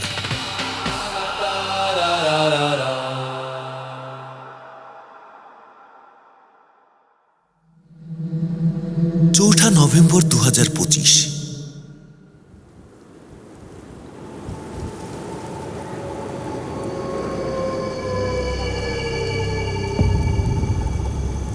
প্রবল বাতাসে এগুতে এগুতে ভগ্নপ্রায় পোড়ো মন্দিরের যজ্ঞকুণ্ডের সামনে হতভম্বের মতো গিয়ে দাঁড়ালো রাহুল। যজ্ঞের কাঠ পোড়ার চিরবির শব্দটা এখন প্রকট হয়ে উঠেছে, আর যজ্ঞকুণ্ডের কাছে বাঘছাল দ্বারা সর্বাঙ্গ আবৃত এক সাধিকা, যিনি এক পণে জপে চলেছেন দুর্বোধ্য কোনো মন্ত্র। লাঠির ডগায় বাঁধা নরকরটি হতে যেন বিচ্ছুরিত হয়ে চলেছে নরকের দ্বার উন্মোচনের ভয়াল অশনি সংকেত। রাহুল মোহাচ্ছন্ন হয়ে যজ্ঞকুণ্ডের সামনে নিঃশব্দে বসল। কিছুক্ষণ পর বজ্রপাতের ঝলকের মতো হঠাৎ ওই সাধিকার মুদ্রিত অক্ষিপল্লব উন্মোচিত হল।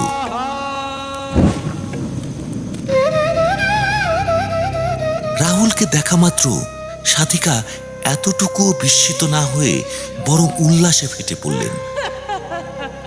চকচক করে উঠল তার চোখ মুখ। গহীন জঙ্গলের এই নির্জনতা ভেঙে চুরে খান খান করে দিয়ে তিনি উচ্চ স্বরে বিগলিত কণ্ঠে বলতে থাকলেন, ঈশ্বর, এতদিনে তুমি সাড়া দিলে, তোমায় সহস্র কোটি প্রণাম।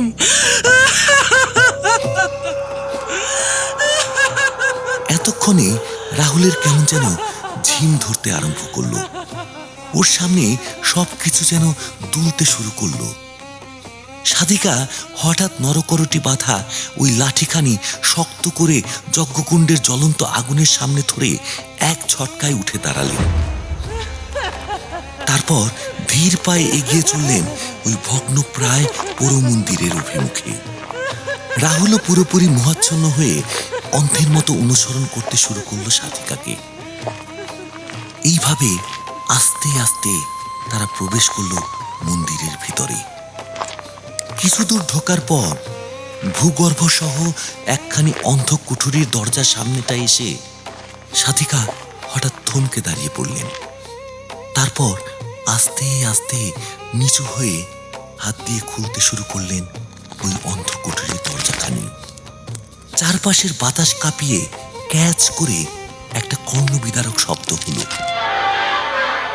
এর পরক্ষণেই আপনা থেকেই রীতিমতো ঘর ঘর শব্দ করে পুরোপুরি খুলে গেল অন্ধকুঠুরির দরজা। মন্দিরের ভেতরে আলোর কোনো উৎস দৃশ্যমান না থাকা সত্ত্বেও মন্দিরের ভেতরটা এখন একেবারে আলোয় আলোয় পরিপূর্ণ হয়ে গিয়েছে। ভূগর্ভ সহ ওই অন্ধকুঠুরির ভেতর থেকেই প্রচণ্ড উজ্জ্বল একখানি আলো বিকীর্ণ হয়ে বাইরে বেরিয়ে এসে ছড়িয়ে পড়েছে মন্দিরের ভেতরের আনাচে কানাচে। অন্ধকুঠুরির দরজা সংলগ্ন একখানি সরু সিঁড়ি দৃশ্যমান হলো ক্রমশ এবার। সাধিকা আরো তীব্র আরো দৃঢ় চিত্তে মন্ত্রোচ্চারণ আরম্ভ করলেন আর ধীর পায়ে ওই সিঁড়ি বেয়ে নামতে শুরু করলেন নিচের দিকে। রাহুলও ডাইনে বায়ে কোনো দিকে না তাকিয়ে মোহের ঘোরে সাধিকাকে অনুসরণ করতে শুরু করল।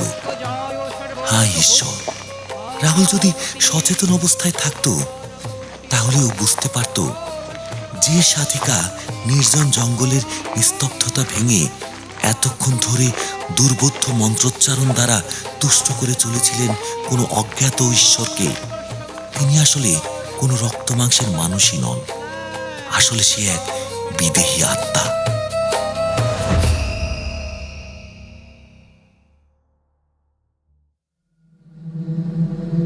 চৌঠা নভেম্বর 2025।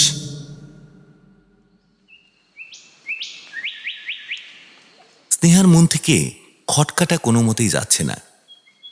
ও রাহুলকে যত দেখছে তত ওর মনে হচ্ছে রাহুলের ছদ্মবেশ ধারণ করে প্রতিনিয়ত ওদের তিনজনের সঙ্গেই কেউ প্রচণ্ডভাবে প্রহসন করে চলছে, যেটা আর কেউই টের পাচ্ছে না।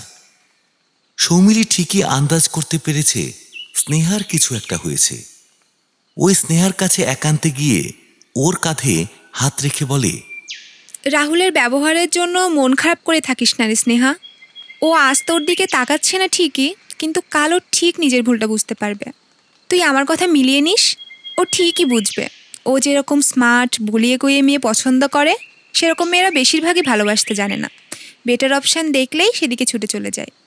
একবার ঠেকে শিখলে পরে ঠিকও তোর কাছেই ফিরে আসবে। এখন রাহুলের কথা ভেবে মন খারাপ না করে ট্যুরটা এনজয় কর আমাদের সাথে, বুঝলি? সৌমিলির কথা শুনে দীর্ঘ নিঃশ্বাস ফেলে স্নেহা।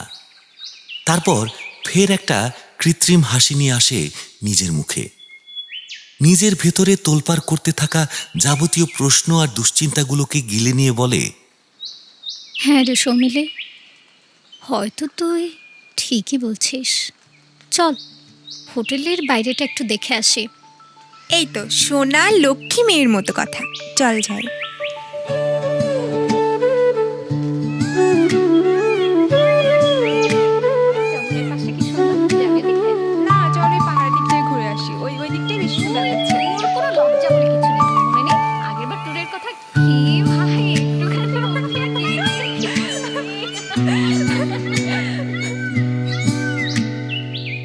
সারাদিন এদিক ওদিক ঘোরাঘুরি করার পর এখন ওরা চারজনেই একেবারে পরিশ্রান্ত। এখন রাত প্রায় 8:30। হোটেলের বয় এসে ওদের সবার জন্য কফি দিয়ে গেল। এমন সময়ে সকলের অলক্ষ্যে সৌমিলি আয়নের হাতে একটা চিমটি কেটে স্নেহার উদ্দেশ্যে বলে উঠল, তোর ইচ্ছে হলে তুই বারান্দায় বসে গান টান শোন, একটু পরে যখন রাতের খাবার চলে আসবে তখন তোকে ডেকে নেব, কেমন? ঘাড় নেড়ে সৌমিলির কথায় সম্মতি জানিয়ে স্নেহা ঘর থেকে বেরিয়ে বারান্দায় গিয়ে বসলো একাকী। এখানে এসে বেশ কিছুদিন ধরে ধারাবাহিকভাবে রাজা ত্রিভান্দ্রাম আর আবিলাসার ঘটে যাওয়া ঘটনা প্রবাহ দেখে চলেছে ও ঘুমের ভেতর স্বপ্নে। আর স্বপ্নে দেখা ওই ঘটনাগুলো এতটাই টাটকা, এতটা জীবন্ত যে তাদের কথাবার্তা, যন্ত্রণা ও হাহাকার বাস্তবের সাথে কোনো পার্থক্য করতে পারছে না। আর এই স্বপ্নের সাথে ওদের বর্তমান পরিস্থিতি মিলিয়ে নিয়ে বারবারই ওর মনে হতে লাগলো ওর চারপাশে এখন যা কিছু ঘটে চলেছে সব কিছুই যেন একই সূত্রে গাঁথা। কে এই রাজা ত্রিভান্দ্রাম আর কেই বা আবিলাসা? যে ত্রিবাঙ্কুরের ভূমির উপরে ঘটে যাওয়া কিছু মর্মান্তিক হত্যালীলা স্বপ্নের ভেতরে ও দেখেছে, সেই জায়গা থেকে যে খুব বেশি দূরেও নেই ওরা, সেটাও ও ভালোভাবেই বুঝতে পারছে। এখন শুধু একটা যোগসূত্র খুঁজে পাওয়ার অপেক্ষা, যাতে করে আপাত দৃষ্টিতে ঘটে চলা এই ভয়ঙ্কর ভ্রমের আড়ালে লুকিয়ে থাকা আসল সত্য বের করতে পারবে স্নেহা, এবং পরিশেষে পাওয়া সম্ভব হবে আসল রাহুলের সন্ধান।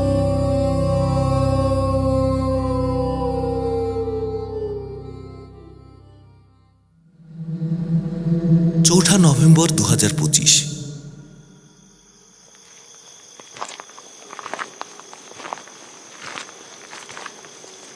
রাহুল ভূগর্ভস্থ ওই অন্ধকুঠুরির সিঁড়ি দিয়ে নিচে নামতে নামতে খানিক পরে যে জায়গাটাতে এসে থামল, সেইটাই হলো আলোর উৎসস্থল। তার সামনে যেটা জ্বলজ্বল করছে সেটা একটা বড় চৌকোনা সমাধিক্ষেত্র। ওই সমাধিক্ষেত্র হতেই ক্রমাগত বিকিরিত হয়ে চলেছে প্রচণ্ড উজ্জ্বল একটা তীক্ষ্ণ আলোক রশ্মি। রাহুলের চোখ একেবারে ধাঁধিয়ে যেতে শুরু করলো।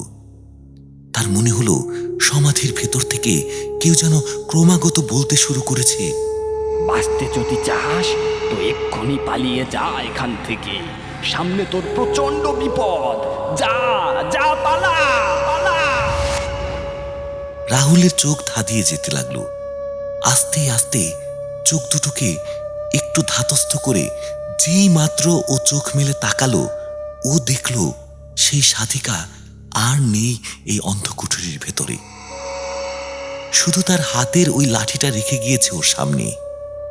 লাঠিটার মাথায় বাঁধা রয়েছে সেই নরকরটিখানি। উপরের দিকে তাকিয়ে দেখল রাহুল, বুঝল এই অন্ধকুঠুরির দরজা বাইরে থেকে বন্ধ করে দিয়েছে ওই সাধিকা।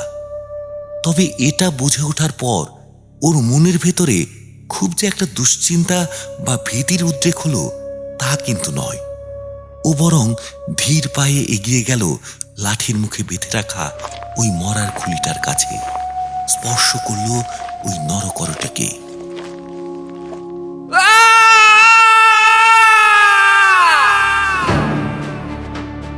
আর সাথে সাথেই ওর ভেতর যেন শুরু হলো এক ভয়ঙ্কর উথাল পাথাল করা ঝড়। বর্তমানে সকল লৌকিকত্ব আর পার্থিব অস্তিত্ব ভুলে খুলে গেল ওর অন্তর্ভেদী এক দৈব দৃষ্টি। ওর চোখের সামনে ভেসে উঠতে শুরু করলো প্রায় 200 বছর আগে ত্রিবাঙ্কুরের সুবিশাল ওই রাজকক্ষের আবছা স্মৃতি, টুকরো টুকরো ছবি। ওর চোখ দুটো জল করে উঠল ভীষণভাবে। তারপর এক ছটকায় ও লাঠির ডগা থেকে সবলে খুলে হাতে নিল ওই নরকরটিখানি। ওর মুখ দিয়ে বেরিয়ে এলো এক ভয়াল হুঙ্কার।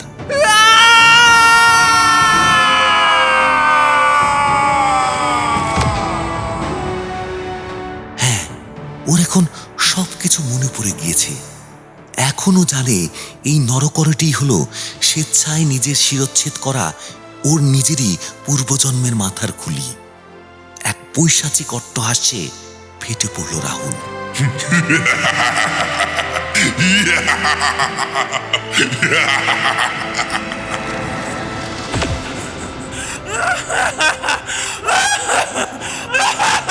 তার এই বিকৃত হাসির সাথে আরো বেশি নারকীয়তা নিয়ে ততোধিক পৈশাচিক হাসিতে উল্লসিত হয়ে সমাধিক্ষেত্র হতে ক্রমশ জেগে উঠতে শুরু করলো ভয়াল দর্শন এক যক্ষিণী। কি বিভৎস তার চাহনি! বহু বছরের চেপে রাখা ক্ষোভ আর প্রতিহিংসার জ্বলন্ত অঙ্গারের লেলিহান শিখায় বিস্ফারিত হয়ে রাহুলকে গিলে খেতে উদ্যত হয়ে উঠেছে সে।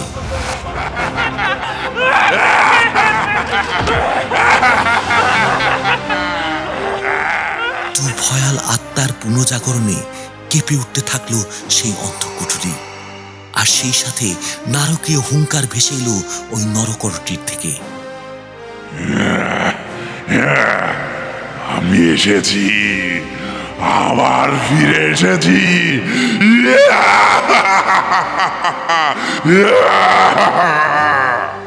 যক্ষিণী এবার ভয়ঙ্কর আগ্রাসী হয়ে রাহুলকেই লক্ষ্য করে ভীষণভাবে ফুঁসে উঠল। রাহুলেরও শরীর তেড়ে ফুঁড়ে জেগে উঠতে শুরু করেছে 200 বছর পূর্বের এক নৃশংস নরপিশাচের দুরাত্মা। তুই করবি আমার বিনাশ।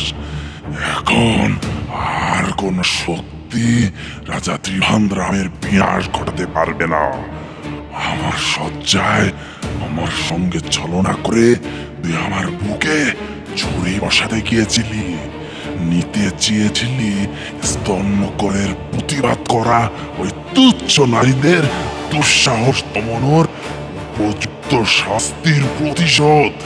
মূর্খ নারী, তোর ধারণা যক্ষিণী রূপে তোরা বিনাশ করবি আমাকে, শাস্তি দিবি আমায়? এতটাই দুর্বল ভাবিস আমাকে?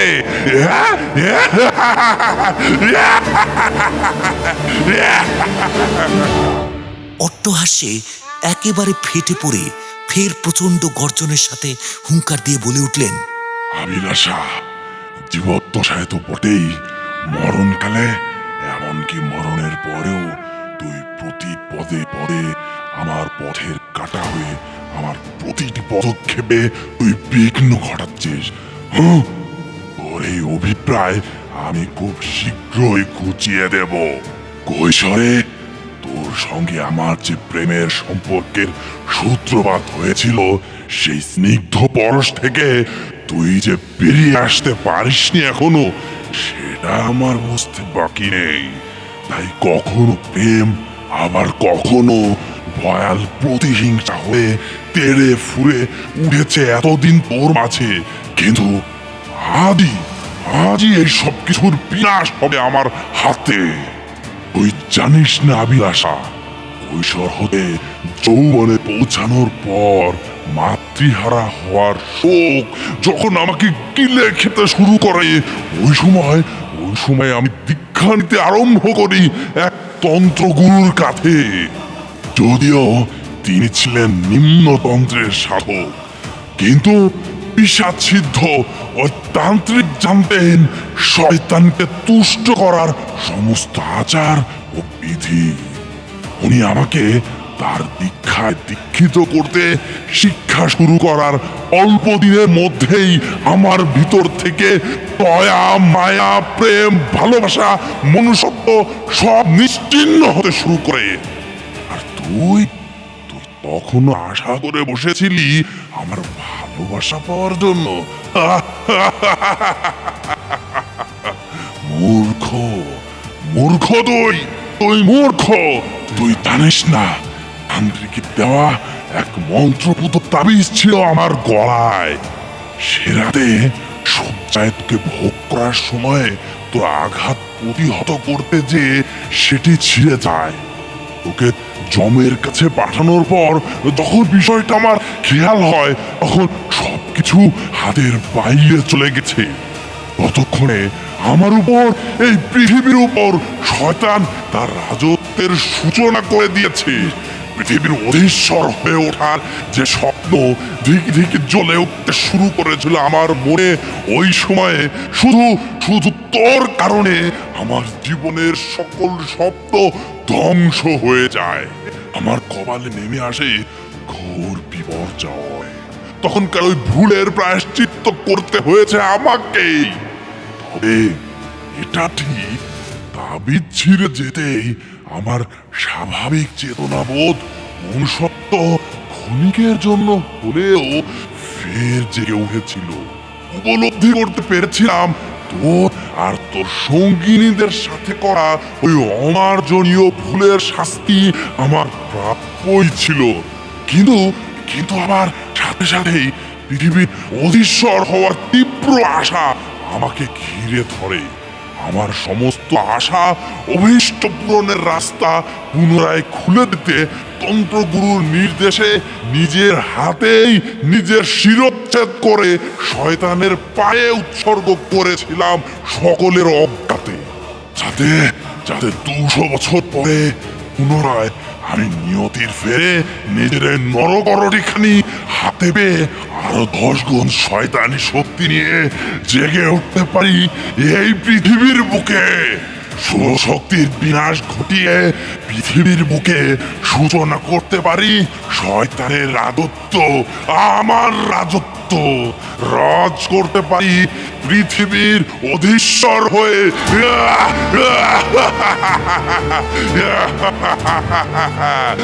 তবে হ্যাঁ, আমার তন্ত্রগুরু ভবিষ্যৎবাণী করেছিলেন তুই এবং তোর সহচরীরা যক্ষিণীর রূপ নিবি।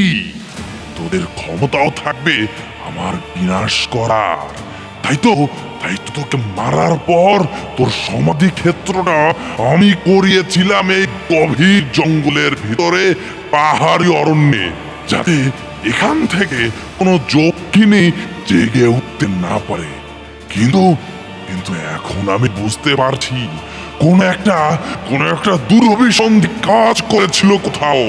তার ফলে আজ তুই প্রবল প্রতিহিংসার সাথে আমার বিরুদ্ধে জেগে গর্জে উঠেছিস। কি ভেবেছিস আমাকে তুই বিনাশ করবি? সে অভিপ্রায় তোর কোনোদিনও পূরণ হওয়ার নয়। রক্ত মাংসের একটা শরীর নিয়ে আমার পুনর্জন্ম হয়েছে, আর আমার হাতে রয়েছে আমার গত জন্মের শিরচ্ছেদ করা সেই নরকরটি। এই নরকরটি আমার সত্তাটা রক্ত মাংসের শরীরের ভেতরের প্রতিটি রন্ধ্রে রন্ধ্রে ছড়িয়ে দিয়েছে। এখন আমি শরীরধারী এক অবিনশ্বর শক্তি। আমাকে নিধন করার ক্ষমতা শুধু তোর মতো এক যক্ষিণী কেন, এখন স্বয়ং ভগবানেরও নেই। রাজা ত্রিভান্দ্রামের কথার প্রত্যুত্তরে এই ভয়াল দর্শনা যক্ষিণী প্রতিশোধ স্পৃহা আর প্রতিহিংসাকে একত্রিত করে প্রচন্ড অট্টহাস্যে ফেটে পড়ল।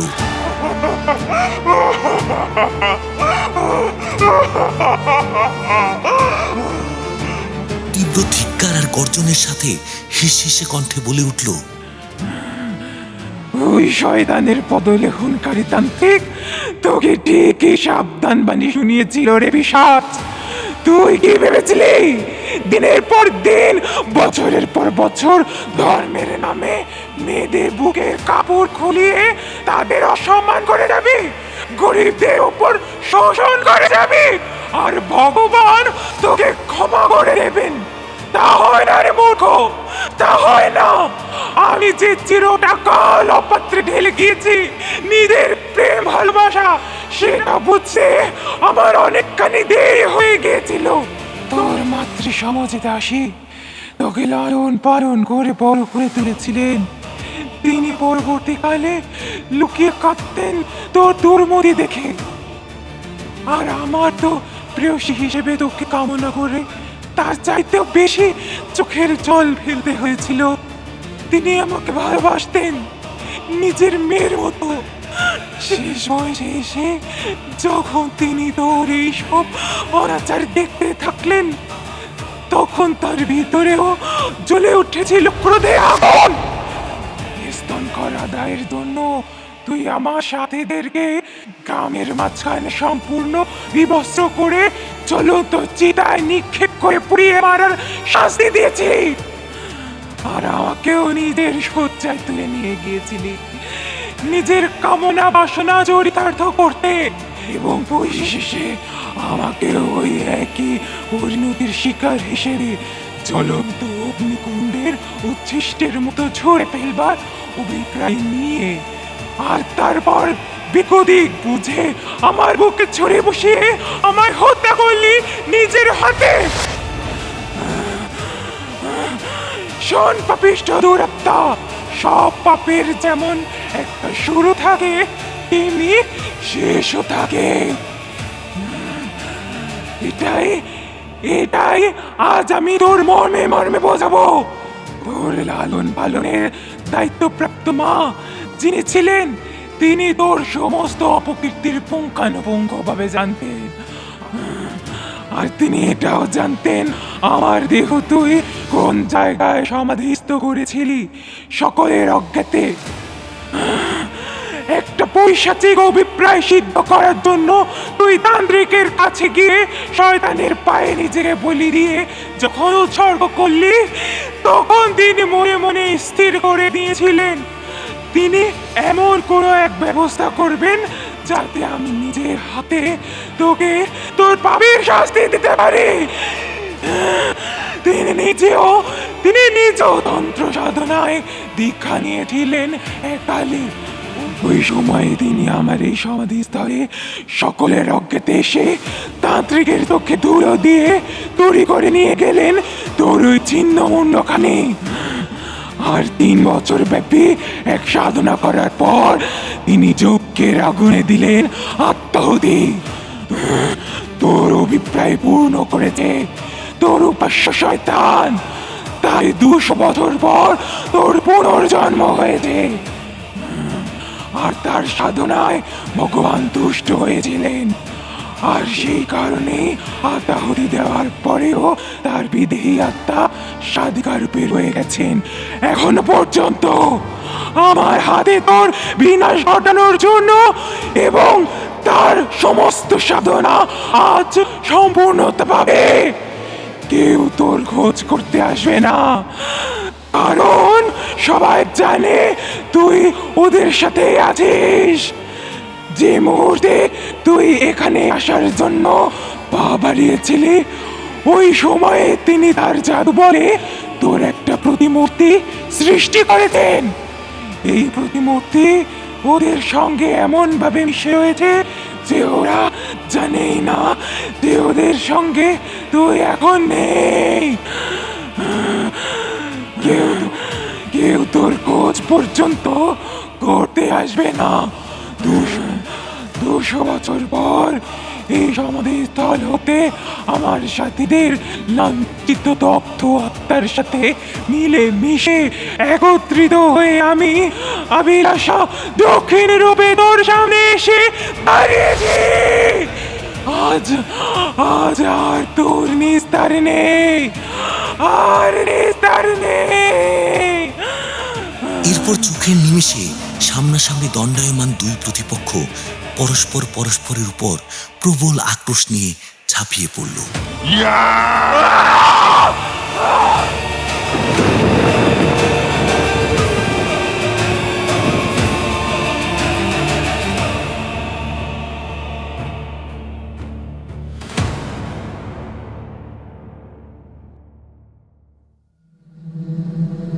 চৌঠা নভেম্বর 2025।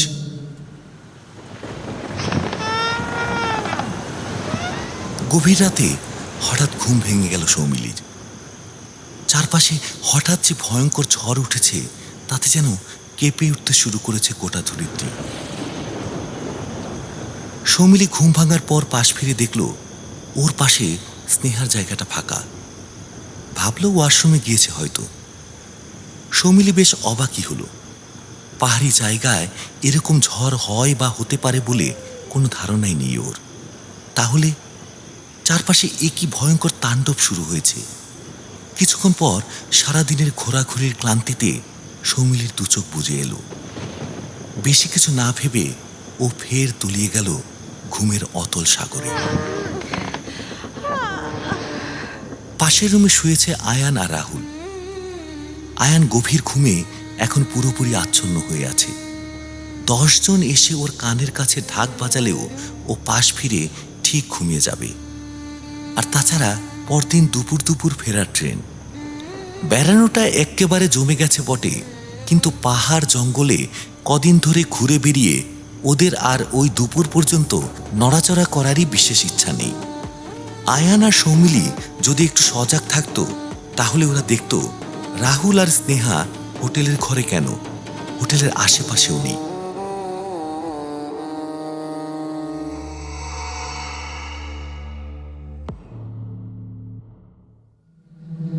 4 নভেম্বর 2025।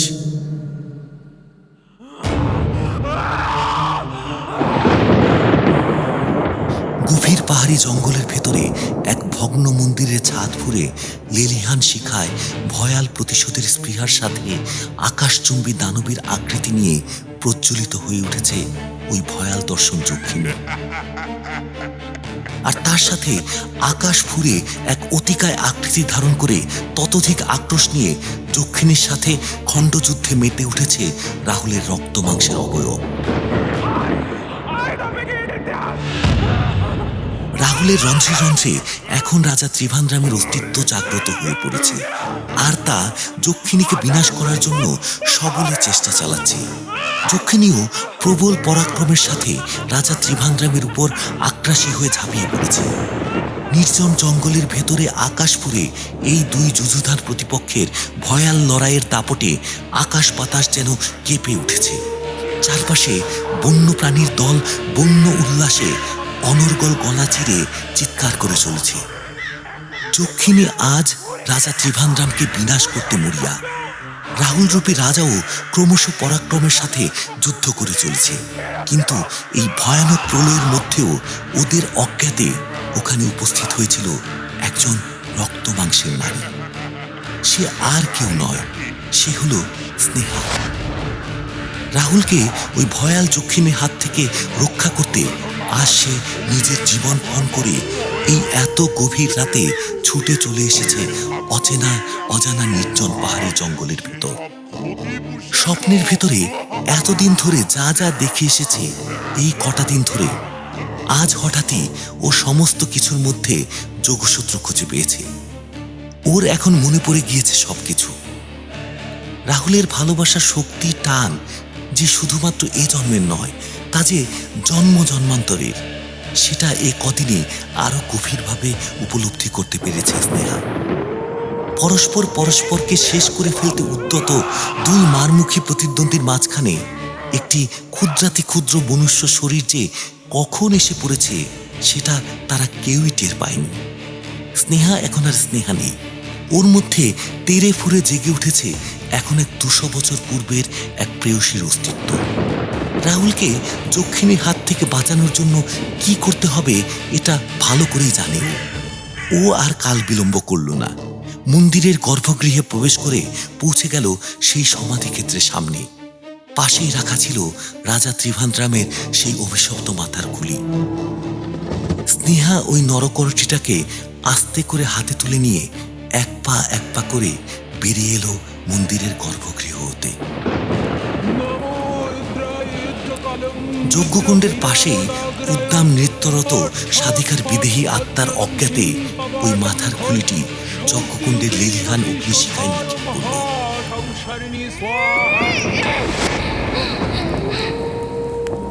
আর তারপরে ঘটল আশ্চর্য ঘটনা। রাহুল হঠাৎ প্রচন্ড বেগে ছুটে এসে ঝাঁপিয়ে পড়ল ওই জ্বলন্ত অগ্নিকুণ্ডে।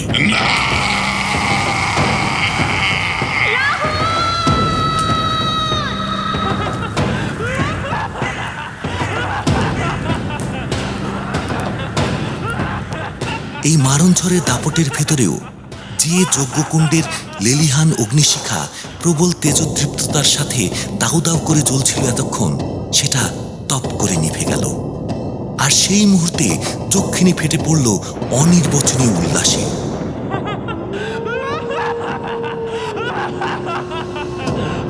মুহূর্তের মধ্যে আকাশের বুকে জেগে উঠল রাজা ত্রিভান্দ্রামের কম্পমান অবয়ব। অট্টহাস্যের সঙ্গে প্রবল উল্লাসে বলে উঠল যক্ষিণী।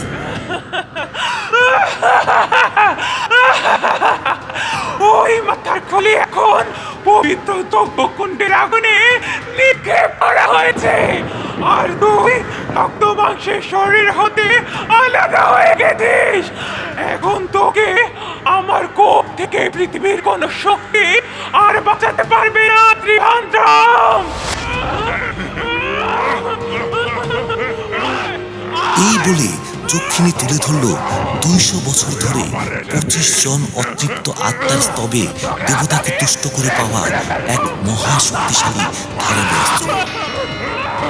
বিনা বাক্য ব্যয়ে সেই অস্ত্র দ্বারা ফালাফালা করতে শুরু করল রাজা ত্রিভান্দ্রামের বিদেহী সত্তাটির সমস্ত অস্তিত্বকে।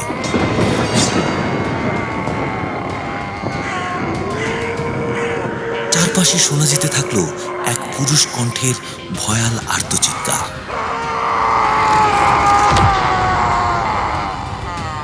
এদিকে রাহুলকে ওইভাবে জ্বলন্ত অগ্নিকুণ্ডে ঝাঁপিয়ে পড়তে দেখে আর নিজেকে সামলাতে পারল না স্নেহা।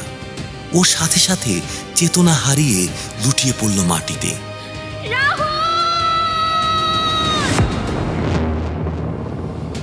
অতঃপর এতদিনের প্রতিশোধের ক্ষুধা মেটানোর পর ধীরে ধীরে শান্ত হয়ে এলো যক্ষিণী। তারপর বাতাসের কণার সাথে সাথে অদৃশ্য হতে থাকলো তার অপার্থিব অবয়বখানি।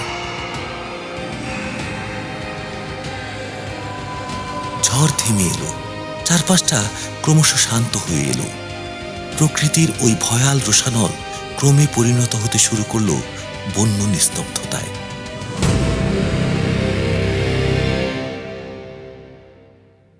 5ই নভেম্বর 2025।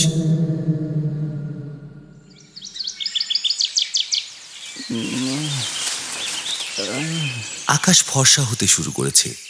মন্দিরের গর্ভগৃহে শায়িত রাহুল ঘুম ভেঙে চোখ মেলে চাইল। আস্তে আস্তে উঠে বসল। তারপর চোখ কসলাতে কসলাতে মন্দিরের বাইরে এলো। আমি এখানে এলাম কি করে? কি হয়েছিল আমার? বাইরে এসে দেখল যজ্ঞকুণ্ডের সামনে এক মেয়ে অচৈতন্য অবস্থায় পড়ে রয়েছে। ওটাকে রাহুল এক পা করে এগিয়ে গেল মেয়েটির কাছে। এখনো মেয়েটির মুখ দেখতে পায়নি সে। তারপর একটু সংকোচ করেই ওর কাঁধে হাত রাখল। এ কি? কে তুমি? এখানে কি করছো? রাহুলের হাতের স্পর্শ পাওয়া মাত্র হুড়মুড় করে জেগে উঠল স্নেহা। এ কি স্নেহা? তুই তুই এখানে কি করছিস? এবার স্নেহা হাউ হাউ করে কেঁদে ফেলল। রাহুল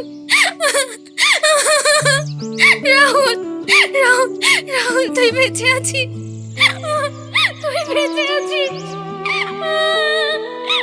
এই বলতে বলতে উন্মত্তের মতো স্নেহা ঝাঁপিয়ে পড়ল রাহুলের বুকে। আরে পাগলি মেয়ে, কিচ্ছু হয়নি আমার। এই দেখ, আরে কাঁদছিস কেন? দেখ না, আমি একদম ঠিক আছি। স্নেহাকে নিজের বুকের ভেতর শক্ত করে জড়িয়ে নিয়ে এবার নিজের চোখটা তীব্রভাবে বন্ধ করে হারিয়ে গেল কোনো এক অতল স্মৃতির আঙিনায়। হ্যাঁ, এই তো সেই আবিলাসা, যার সাথে রাজবাড়ির বাগানে সকলের অলক্ষ্যে একটু একটু করে গড়ে উঠেছিল এক অবিচ্ছেদ্য বন্ধন। ক্রমে দুষ্ট তান্ত্রিকের সান্নিধ্যে আসার পরেই সকল সর্বনাশের সূচনা হয়, আর একটু একটু করে ও সরে যায় আবিলাসার কাছ থেকে। স্নেহার মুখেই যে হুবহু বসানো রয়েছে আবিলাসার মুখের আদল, তা সে এখন পুরোপুরি বুঝতে পারছে। স্নেহাকে নিজের বুকে আঁকড়ে ধরে রাহুল বলে উঠল, অনেক কষ্ট দিয়েছি আমি তোকে স্নেহা, আমায় মাফ করে দে। আমাকে ছেড়ে কোনোদিনও যাবি না তো? প্রত্যুত্তরে স্নেহা আরো জোরে আঁকড়ে ধরল রাহুলকে। রাহুল রাহুল। বেশ কিছুক্ষণ এভাবে থাকার পর পুরো ঘটনা উপলব্ধি করতে পারল তারা। বুঝতে পারল কেন রাজা ত্রিভান্দ্রাম ও আবিলাসা বর্তমান রাহুল ও স্নেহা হয়ে পুনর্জন্মের পরেও আজ তারা এক হতে পারল। একদিকে প্রকৃতির বিচারে কর্মফল ভোগে তাদের দুজনের পুনর্জন্ম হলেও রাজার আসল আত্মা বিকিয়ে দিয়েছিল শয়তানের কাছে, অর্থাৎ এতকাল ধরে বন্দী ছিল সেই আগের জন্মের আত্মা। অন্যদিকে স্নেহা আবিলাসা হলেও তার করা প্রতিজ্ঞা আর ওই 25 জন মেয়ের যক্ষিণী হয়ে রাজা ত্রিভান্দ্রামের কলুষিত আত্মাকে মুক্ত করা ছিল স্বয়ং নিয়তির লিখন।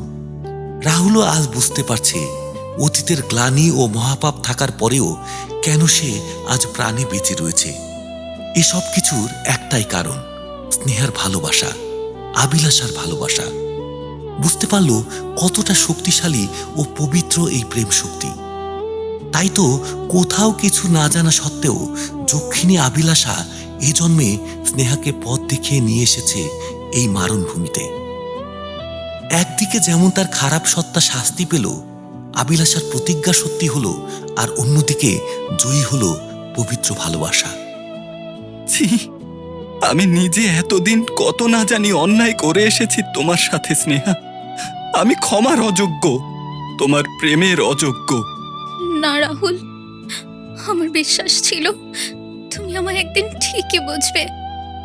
সেকালে না হোক, একালে অন্তত আমার ভালোবাসা গ্রহণ করো। স্নেহা, রাহুল। চারিদিকে নবপ্রণয়ের এক মিষ্টি সুবাস পুরো পাহাড়ি অরণ্যে ছড়িয়ে যেতে লাগলো। স্নেহা, রাহুল, স্নেহা।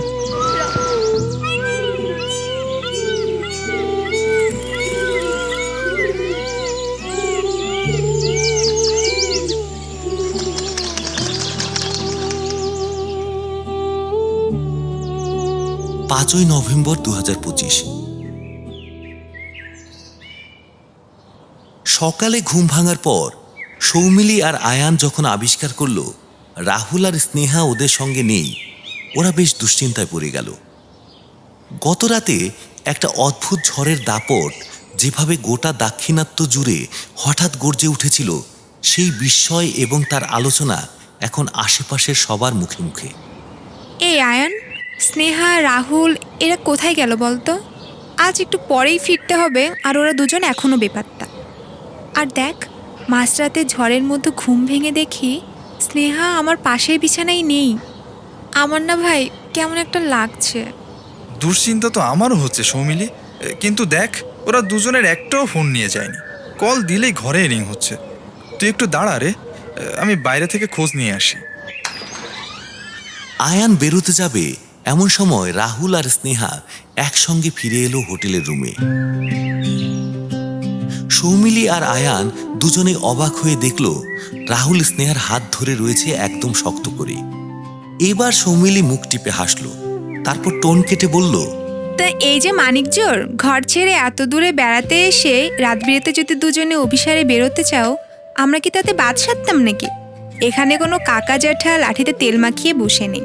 আমরা তো তোদের বন্ধু, তা আমাদেরকে একটিবার বলে বেরোলে কোন মহাভারত অশুদ্ধ হতো শুনি? যা বলেছিস, আর তার উপর কাল সারা রাত এলাকা জুড়ে যা ঝড়ের দাপট গেল। হ্যাঁ রে রাহুল, তোর কি কোনো আক্কেল জ্ঞান নেই? এখানে আসার পর তো আমাদের সামনে এমন একটা ভাব দেখাচ্ছিলি যেন ভাজা মাছটি উল্টে খেতে জানিস না। তা তোরই কিনা পেটে পেটে এত। আয়ানের কথা শুনে এবার লজ্জায় লাল হয়ে গেল রাহুল আর স্নেহার মুখ। সৌমিলি তারা লাগালো, হয়েছে, আর লজ্জা পেতে হবে না। নে এখন তাড়াতাড়ি ব্যাগটা গুছিয়ে নে, দুপুর 1টার আগেই আমাদের স্টেশনে পৌঁছাতে হবে। বাকি লীলা ট্রেনে উঠেই করো না হয়। লজ্জায় রাহুলের হাত ছেড়ে স্নেহা বলে উঠল, হ্যাঁ রে, হ্যাঁ মানে আমার এখনো কিছুই গোছানো নেই। চল রুমে চল, একটু হেল্প করিস? চল।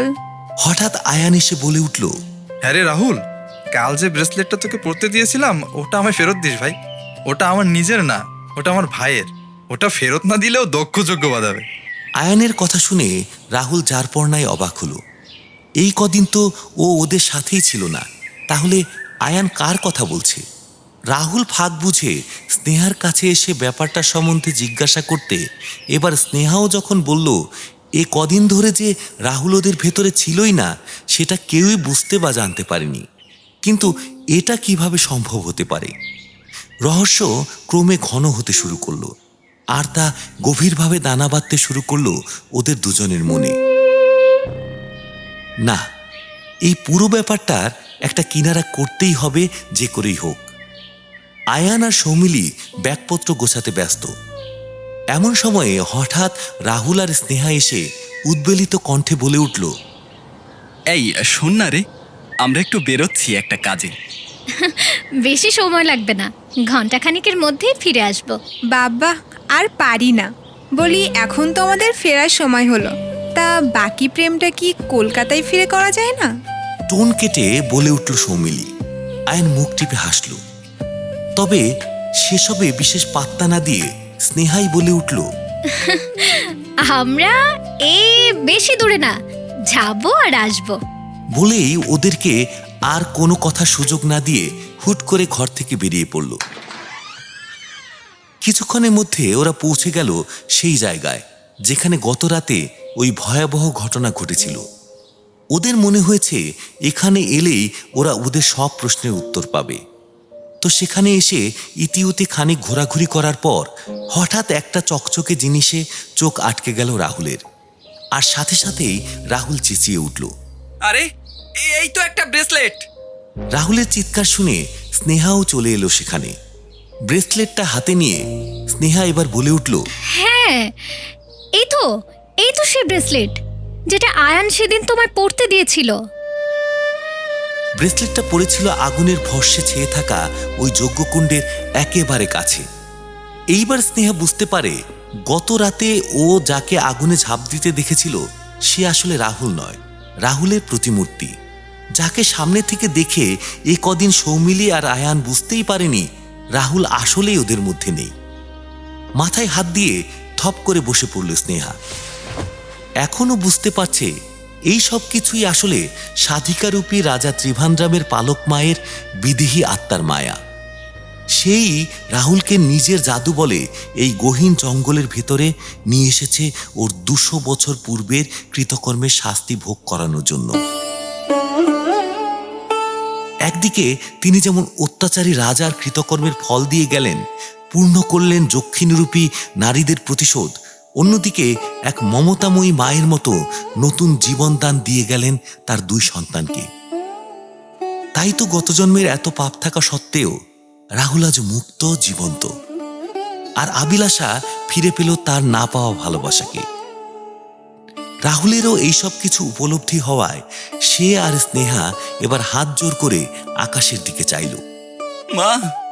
মা গো, তোমার ঋণ আমি কিছুতেই শোধ করতে পারবো না মা, তুমি শুধু আমায় ক্ষমা করে দিও, ক্ষমা করে দিও।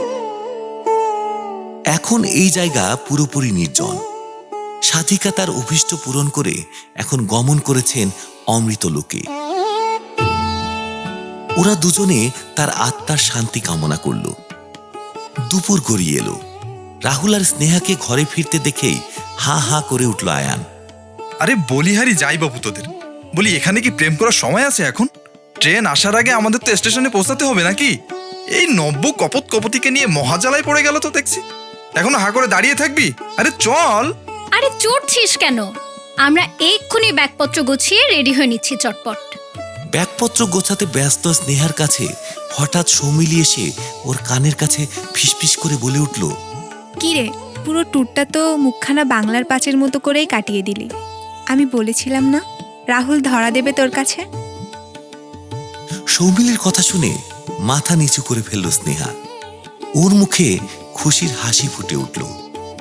তারপর হাসি ঠাট্টার মধ্যে দিয়ে তৈরি হতে লাগলো ঘরে ফেরার ট্রেন ধরার জন্য। কি রে স্নেহা, বলছিলাম না সব ঠিক হয়ে যাবে? দেখলে তো আমার কথাই শেষ পর্যন্ত শেষ।